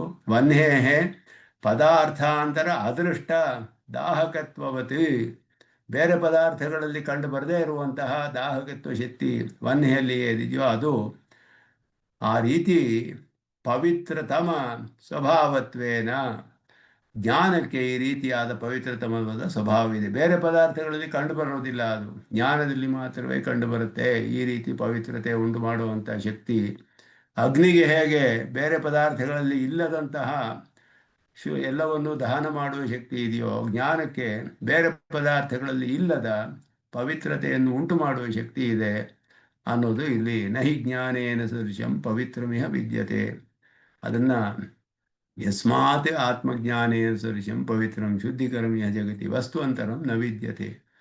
ವಸ್ತುವಂತರಂ ಇತಿ ಜ್ಞಾನರಹಿತ ಕರ್ಮ ಪುಣ್ಯಸ್ಥಾನಾಧಿಕಂ, ಜ್ಞಾನರಹಿತವಾದ ಕರ್ಮ ಮೊದಲಾದದ್ದೆಲ್ಲ ಪುಣ್ಯದಿಂದ, ಅದರಿಂದ ಬರುವ ಪುಣ್ಯ ಮೊದಲಾದದ್ದೆಲ್ಲ ಹೇಳಲ್ಪಟ್ಟಿದೆ. ಪುಣ್ಯಸ್ಥಾನವೋ ಕರ್ಮವೋ ಮೊದಲಾದದ್ದು ಜ್ಞಾನವಿಲ್ಲದೆ ಬರುವಂತಹ ಫಲಗಳು. ಅದೆಲ್ಲ ಕೂಡ ಜ್ಞಾನವಿಲ್ಲದ ಕರ್ಮ. ಅದು ಈ ರೀತಿ ಪವಿತ್ರತೆಯನ್ನು ಉಂಟು ಮಾಡೋಕ್ಕೆ ಸಾಧ್ಯವಿಲ್ಲ. ಕೇವಲ ಕರ್ಮವು ಪವಿತ್ರತೆ ಉಂಟು ಮಾಡೋದಿಲ್ಲ ಜ್ಞಾನವಿಲ್ಲದೆ. ಮತ್ತು ಪುಣ್ಯಸ್ಥಾನವು ಜ್ಞಾನದಂತಹ ಪವಿತ್ರತೆಯನ್ನು ಉಂಟು ಮಾಡುವ ಶಕ್ತಿ ಇಲ್ಲ ಅದಕ್ಕೆ, ಪುಣ್ಯಸ್ಥಾನಕ್ಕೆ. ಆದ್ದರಿಂದ ಇಲ್ಲಿ ಜ್ಞಾನರಹಿತ ಕರ್ಮ ಪುಣ್ಯಸ್ಥಾನಾಧಿಕಂ ವಸ್ತುವಂತರಂ. ಕ್ಷೇತ್ರಜ್ಞಸ್ಯ ಈಶ್ವರ ಜ್ಞಾನಾತ್ ವಿಶುದ್ಧಿ ಪರಮಾಮತ ಅಂತ ಯಾಜ್ಞವಲ್ಕ್ಯ ಸ್ಮೃತಿ ತಿಳಿಸುತ್ತೆ. ಕ್ಷೇತ್ರಜ್ಞಸ್ಯ ಈಶ್ವರ ಜ್ಞಾನಾತ್ ವಿಶುದ್ಧಿ ಪರಮಾಮತ. ಪರಿಪೂರ್ಣವಾದ ಶುದ್ಧಿ ಬರಬೇಕು ಅಂದರೆ ಈಶ್ವರನ ಜ್ಞಾನದಿಂದಲೇ ಬರಬೇಕು ಕ್ಷೇತ್ರಜ್ಞನಿಗೆ ಅಂತ ಹೇಳುವಾಗ, ಇತ್ಯುಕ್ತಾತ್ ಈಶ್ವರ ಜ್ಞಾನಾತ್ ಅರ್ವಾಚೀನೇಶು ಪರಿಶುದ್ಧ ಆತ್ಮಜ್ಞಾನ ತುಲ್ಯಂ ಪಾವನಂ ನಾಸ್ತಿ ಇತ್ಯರ್ಥ. ಇಲ್ಲಿ ಜ್ಞಾನೇನ ಸದೃಶಂ ಅಂತ ಹೇಳಿದಾಗ ಆತ್ಮಜ್ಞಾನೇನ ಅಂತ ಹೇಳಿದ್ರು. ಜೀವಾತ್ಮಜ್ಞಾನಕ್ಕೆ ಈ ರೀತಿ ಶುದ್ಧಿ ಇದೆ ಅಂದರೆ ಜೀವಾತ್ಮಜ್ಞಾನದಿಂದ ಮೋಕ್ಷ ಬರುತ್ತೆಯೇ ಅಂತ ಕೇಳಿದ್ರೆ ಮೋಕ್ಷ ಬರೋದಿಲ್ಲ. ಕರ್ಮಯೋಗಕ್ಕೆ ವಿರೋಧಿಯಾದ ಈ ಜ್ಞಾನಗಳ ಈ ವಿರೋಧವೆಲ್ಲ ಹೋಗಿ ಆತ್ಮಾವಲೋಕನ ಬರುತ್ತೆ. ಆತ್ಮಾವಲೋಕನಕ್ಕೆ ವಿರುದ್ಧವಾದ ಪಾಪಗಳನ್ನೆಲ್ಲ ನಾಶ ಮಾಡುತ್ತೆ. ಭಕ್ತಿಯೋಗ ಮಾಡುವ ಅರ್ಹತೆಯನ್ನು ಉಂಟು ಮಾಡುತ್ತೆ. ಭಕ್ತಿಯೋಗವನ್ನು ಆರಂಭಿಸಬಹುದು ಅವನು ಅದರಿಂದ. ಆದರೆ ಮೋಕ್ಷ ಬರೋದಿಲ್ಲ, ಪ್ರಕೃತಿ ಪೂರ್ತಿ ಹೋಗೋದಿಲ್ಲ. ಈಶ್ವರ ಜ್ಞಾನದಿಂದಲೇ ಮೋಕ್ಷ ಬರೋದು. ಪರಿಪೂರ್ಣ ಶುದ್ಧತೆ ಉಂಟಾಗುವುದು ಈಶ್ವರ ಜ್ಞಾನದಿಂದ. ಆದ್ದರಿಂದ ಇಲ್ಲಿ ಆತ್ಮಜ್ಞಾನದಿಂದ ಪವಿತ್ರಮಿಹ ವಿದ್ಯತೆ ಅಂತ ಹೇಳುವಾಗ ಈಶ್ವರ ಜ್ಞಾನಕ್ಕಿಂತ ನಂತರವಾದದ್ದು ಅಂದರೆ ಅದಕ್ಕಿಂತ ಸ್ವಲ್ಪ ಕಮ್ಮಿಯಾದ ವಿಷಯಗಳಲ್ಲಿ ಆತ್ಮಜ್ಞಾನವೇ ಅತ್ಯಧಿಕವಾದ ಪವಿತ್ರತೆಯನ್ನು ಉಂಟು ಮಾಡೋದು ಅಂತ ಅರ್ಥ ಮಾಡ್ಕೊಳ್ಬೇಕು. ಸ್ವಲ್ಪ ಸಂಕುಚಿತವಾದ ಅರ್ಥ ಅದನ್ನು ಸ್ವಾಮಿ ದೇಶಕ್ಕೆ ತಿಳಿಸ್ತಾರೆ ಇಲ್ಲಿ. ಯಾಕೆ ಅಂದರೆ ಕ್ಷೇತ್ರಜ್ಞರಿಗೆ ಪರಿಪೂರ್ಣ ಶುದ್ಧತೆ ಬರೋದು ಈಶ್ವರನ ಜ್ಞಾನದಿಂದಲೇ ಕಡೆಯಲ್ಲಿ ಭಕ್ತಿಯೋಗದಿಂದ. ಅಲ್ಲಿಯವರೆಗೂ ಇನ್ನೂ ಪರಿಶುದ್ಧತೆ ಪೂರ್ಣವಾಗಿ ಬಂದಿರೋದಿಲ್ಲ. ಆದ್ದರಿಂದ ಈಶ್ವರ ಜ್ಞಾನಾತ್ ಅರ್ವಾಚೀನೇಶು ಅಂದರು. ಪ್ರಾಚೀನ ಅರ್ವಾಚೀನ ಅಂತಂದರೆ ಇನ್ನೂ ಸ್ವಲ್ಪ ಕಡಿಮೆ ಆದದ್ದು ಅಂತ ಅರ್ಥ. ಅರ್ವಾಚೀನವಾದದ್ದು ಅಂದರೆ ಕಡಿಮೆ ಆದಂತಹ ವಿಷಯಗಳಲ್ಲಿ, ಪದಾರ್ಥಗಳಲ್ಲಿ ಪರಿಶುದ್ಧ ಆತ್ಮಜ್ಞಾನ ತುಲ್ಯಂ ಪಾವನಂ ನಾಸ್ತಿ. ಇದುವೇ ಹೈಯೆಸ್ಟ್, ಇದಕ್ಕೆ ಫಸ್ಟ್ ಪ್ಲೇಸ್. ಈಶ್ವರ ಜ್ಞಾನ ಬಿಟ್ಟರೆ ನೆಕ್ಸ್ಟು ಆತ್ಮಜ್ಞಾನ. ಅದು ಇಲ್ಲಿ ಹೇಳಲ್ಪಟ್ಟಿದೆ ಹೊರತು ಅದಕ್ಕಿಂತ ಪವಿತ್ರವಾದ ಪದಾರ್ಥ ಇಲ್ಲ. ಅಂದರೆ ಈಶ್ವರ ಜ್ಞಾನವನ್ನು ಬಿಟ್ಟು ಮಿಕ್ಕ ವಿಷಯಗಳಲ್ಲಿ ಆತ್ಮಜ್ಞಾನವೇ ಪ್ರಧಾನವಾದದ್ದು, ಶ್ರೇಷ್ಠವಾದದ್ದು ಅಂತ ಅರ್ಥ. ಇದಾನೀಂ ತಥಾವಿಧ ಜ್ಞಾನಂ ಕುರ್ಯಾಮಿತಿ ಸಾವಿಸಂಧಿಕಸ್ಯಾಪಿ ತತ್ ನ ಜಾಯತೆ ಅತಃ ತಸ್ಯ ಪುರುಷ ವ್ಯಾಪಾರ ವಿಷಯತ್ವಾತ್ ಅವಿಧೇಯತ್ವಮಿತಿ ಶಂಕಾ ತತ್ ಸ್ವಯಮಿತಿ ಅರ್ಧೇನ. ಇದು ಒಂದು ತಿಳಿಸ್ತಾರೆ ಇಲ್ಲಿ ಭಾಷಿಕಾರರು. ಇಲ್ಲಿ ಹೇಳಿದ್ರು ಕಾಲೇನ ಸ್ವಾತ್ಮನಿ ಸ್ವಯಮೇವ ಲಭತೆ ಅಂತ ಹೇಳಿದ್ರು. ತಾನೇ ಬರುತ್ತೆ ಅಂತ ಹೇಳಿದ್ರು. ಸ್ವಯಮೇವ ಲಭತೆ, ಕರ್ಮಯೋಗ ಮಾಡಿದ್ರೆ ತಾನಾಗಿಯೇ ಉಂಟಾಗುತ್ತೆ ಅಂದರು. ಈ ವಿಧವಾದ ಕರ್ಮ, ಈ ವಿಧವಾದ ಜ್ಞಾನವನ್ನು ನಾನು ಪಡೆದುಕೊಳ್ತೇನೆ ಅಂತ ಹೇಳಿದ್ರೆ ಬರೋದಿಲ್ವಲ್ಲ. ಒಂದು ಸಂಕಲ್ಪ ಮಾಡುವಾಗ ಆತ್ಮಜ್ಞಾನಕ್ಕೋಸ್ಕರ ನಾನು ಕರ್ಮಯೋಗ ಮಾಡ್ತೇನೆ ಅಂತ ಸಂಕಲ್ಪ ಮಾಡಿದ್ರೆ ಬಂದುಬಿಡುತ್ತೆ ಅಂದರೆ ಬರೋದಿಲ್ಲ. ಅದಕ್ಕೇನು ಮಾಡಬೇಕು? ಹಾಗಾದರೆ ಹಾಗೇ ಬಂದುಬಿಟ್ರೆ, ಅದು ತಾನಾಗಿಯೇ ಬಂದುಬಿಟ್ರೆ ಅವಿಧೇಯ ಜ್ಞಾನವಾಗುತ್ತೆ. ವಿಧಿನೇ ಬೇಕಾಗಿಲ್ಲ, ಅದಕ್ಕೆ ಕರ್ಮಯೋಗವಿಲ್ಲದೆ ಬರಬೇಕು ಅವಾಗ. ಆದ್ದರಿಂದಲೇ ಇಲ್ಲಿ ಪುರುಷ ವ್ಯಾಪಾರ ವ್ಯಾಪಾರ ಅವಿಷಯತ್ವಾತ್ ಅವಿಧೇಯತ್ವ ಬರುತ್ತೆ. ಪುರುಷ ವ್ಯಾಪಾರವಿಲ್ಲದೆ ಇದ್ದರೆ ಅವಿಧೇಯತ್ವ ಅನ್ನೋದು ಬರುತ್ತೆ, ವಿಧಿ ಇಲ್ಲದೆ. ಅದನ್ನ ಪುರುಷ ವ್ಯಾಪಾರ ಇರಬೇಕು ಅನ್ನೋದನ್ನು ತೋರಿಸ್ತಾರೆ ಇಲ್ಲಿ. ಪುರುಷ ವ್ಯಾಪಾರ ಅನ್ನೋದು ಪ್ರಧಾನ, ಮುಖ್ಯವಾಗಿ ಇರಬೇಕು. ಆದ್ದರಿಂದ ಇವನು ಇದಾನೀಂ ತಥಾವಿಧ ಜ್ಞಾನಂ ಕುರ್ಯಾಂ, ಈಗ ಆ ವಿಧವಾದ ಜ್ಞಾನವನ್ನು ನಾನು ಮಾಡ್ತೀನಿ ಅಂತ ಹೇಳಿದ್ರೆ ಬಂದುಬಿಡುತ್ತೆ. ಆಯ್ತು. ಸಾಭಿಸಂಧಿಕಸ್ಯಾಪಿ ತತ್ ನ ಜಾಯತೆ. ಆ ರೀತಿಯ ಸಂಕಲ್ಪ ಮಾಡಿಕೊಂಡ್ರು ತಿಳಿದವನಿಗೂ ಬರೋದಿಲ್ಲ ಅದು ಜ್ಞಾನ. ಇವಾಗ ಬಂದ್ಬಿಡುತ್ತೆ, ನನಗೆ ಇವಾಗ ಬರೆಸ್ಕೊಳ್ತೀನಿ ಅಂತ ಬರೋದಿಲ್ಲ. ಇವನು ಪುರುಷ ವ್ಯಾಪಾರ ಇರಬೇಕಲ್ಲಿ. ಕರ್ಮಯೋಗ ಅದಕ್ಕೆ ಯಥೋಪದೇಶಂ ಆಹಾರಹಾರ ಅನುಷ್ಠೀಯಂ ಅಂದರೆ ಯಥೋಪದೇಶ ಅನ್ನೋದ್ರಿಂದ ಶಾಸ್ತ್ರದಲ್ಲಿ ಹೇಳಿರುವ ಹಾಗೆ ಅಂತ ತಿಳಿದು ಬರುತ್ತೆ. ಉಪದೇಶ ಮಾಡೋರು ಹೇಗೆ ಮಾಡ್ತಾರೆ ಅಂದರೆ ಅವರು ಜ್ಞಾನಿನಃ ತತ್ವದರ್ಶಿನಃ, ಅವರಿಂದ ಉಪದಿಷ್ಟವಾದದ್ದು. ಆದ್ದರಿಂದ ಶಾಸ್ತ್ರಕ್ಕೆ ಅನುಗುಣವಾದ, ಶಾಸ್ತ್ರದಲ್ಲಿ ಹೇಗೆ ವಿಧಿಸಲ್ಪಟ್ಟಿದೆಯೋ ಅದಕ್ಕೆ ಅನುಗುಣವಾಗಿ ಮಾಡಬೇಕು. ಹಾಗೆ ಮಾಡಲ್ಪಟ್ಟು ಅದು ಒಂದು ದಿನ ಮಾಡೋದಲ್ಲ. ಅಹರಹ ಅನುಷ್ಠೀಯ ಫಲ ಬರುವವರೆಗೂ ಮಾಡ್ಕೊಂಡು ಹೋಗಬೇಕು. ಎಷ್ಟು ದಿನ ಆಗುತ್ತೆ ಹೇಳೋಕ್ಕಾಗೋದಿಲ್ಲ. ಪ್ರತಿದಿನವೂ ಫಲ ಬರುವವರೆಗೂ ಮಾಡಬೇಕು. ಜ್ಞಾನಾಕಾರದೊಡನೆ ಇರುವ ಕರ್ಮಯೋಗ ಅದನ್ನು ಮಾಡಿದ್ರೆ ಆಗ ಈ ಫಲ ತಾನಾಗಿಯೇ ಬರುತ್ತೆ ಅಂತ ಹೇಳೋದ್ರಿಂದ ಪುರುಷ ವ್ಯಾಪಾರವಿಲ್ಲದೆ ಬಂದುಬಿಡುತ್ತೆಯೇ ಅಂದರೆ ಹಾಗಲ್ಲ. ಪುರುಷ ವ್ಯಾಪಾರ ಪ್ರಧಾನ ಮುಖ್ಯವಾದದ್ದು. ಆದ್ದರಿಂದ ಇಲ್ಲಿ ತತ್ ಸ್ವಯಂ ಈ ಶ್ಲೋಕ ಈ ಭಾಗದಲ್ಲಿ ಹೇಳ್ತಾರೆ, ತತ್ ಸ್ವಯಂ ಯೋಗ ಸಂಸಿದ್ಧ ಕಾಲೇನ ಆತ್ಮನಿ ವಿಂದತಿ ಅಂದರೆ ಸ್ವಸ್ವಾತ್ಮನಿ ಸ್ವಯಮೇವ ಲಭತೆ. ತನ್ನ ಒಂದು ವ್ಯಾಪಾರದಿಂದ ತನ್ನ ಕರ್ಮಯೋಗದ ಅನುಷ್ಠಾನದಿಂದ ತಾನು ಪಡೆದುಕೊಳ್ತಾನೆ. ಅನುಷ್ಠಾನ ಇಲ್ಲದೆ ಬರೋದಿಲ್ಲ. ಆವಾಗ ಅವಿಧೇಯ ಜ್ಞಾನವಾಗ್ಬಿಡುತ್ತೆ, ವಾಕ್ಯಾರ್ಥ ಜ್ಞಾನವಾಗ್ಬಿಡುತ್ತೆ. ಹಾಗೆ ಬರೋದಿಲ್ಲ, ಅನುಷ್ಠಾನದಿಂದಲೇ ಬರಬೇಕು ಅಂತ ಹೇಳಿ ಜ್ಞಾನಕ್ಕೆ ಅನುಷ್ಠಾನ ಅನ್ನೋದು ಮಾಡಬೇಕು. ಅದ್ವೈತದಲ್ಲಿ ಕರ್ಮವೂ ಜ್ಞಾನವೂ ವಿರುದ್ಧ, ನೇರ ವಿರುದ್ಧ. ಕರ್ಮ ಜ್ಞಾನ, ಕರ್ಮದಿಂದ ಜ್ಞಾನ ಬರೋದಿಲ್ಲ ಅಂತ ಹೇಳಿದ್ರು. ಕರ್ಮದಿಂದ ಕೇವಲ ಪರಿಶುದ್ಧಿ ಬರುತ್ತೆ, ಆಮೇಲೆ ವಾಕ್ಯಾರ್ಥದಿಂದಲೇ ಜ್ಞಾನ ಪಡಬೇಕು ಅಂತ ಹೇಳಿದ್ರು. ಹಾಗಲ್ಲ, ಜ್ಞಾನಕ್ಕೆ ಕರ್ಮಯೋಗ ಅನುಷ್ಠಾನ ಬೇಕು. ಇದರಿಂದಲೇ ಜ್ಞಾನ ಬರುತ್ತೆ. ಇದರಿಂದ ಕೇವಲ ಪರಿಶುದ್ಧಿ ಅಲ್ಲ, ಆತ್ಮಜ್ಞಾನವೇ ಬರುತ್ತೆ, ಆತ್ಮ ಸಾಕ್ಷಾತ್ಕಾರವೇ ಬರುತ್ತೆ. ಹಾಗೆಯೇ ಭಕ್ತಿಯೋಗದಿಂದಲೇ ಪರಮಾತ್ಮ ಸಾಕ್ಷಾತ್ಕಾರವೂ ಉಂಟಾಗುತ್ತೆ.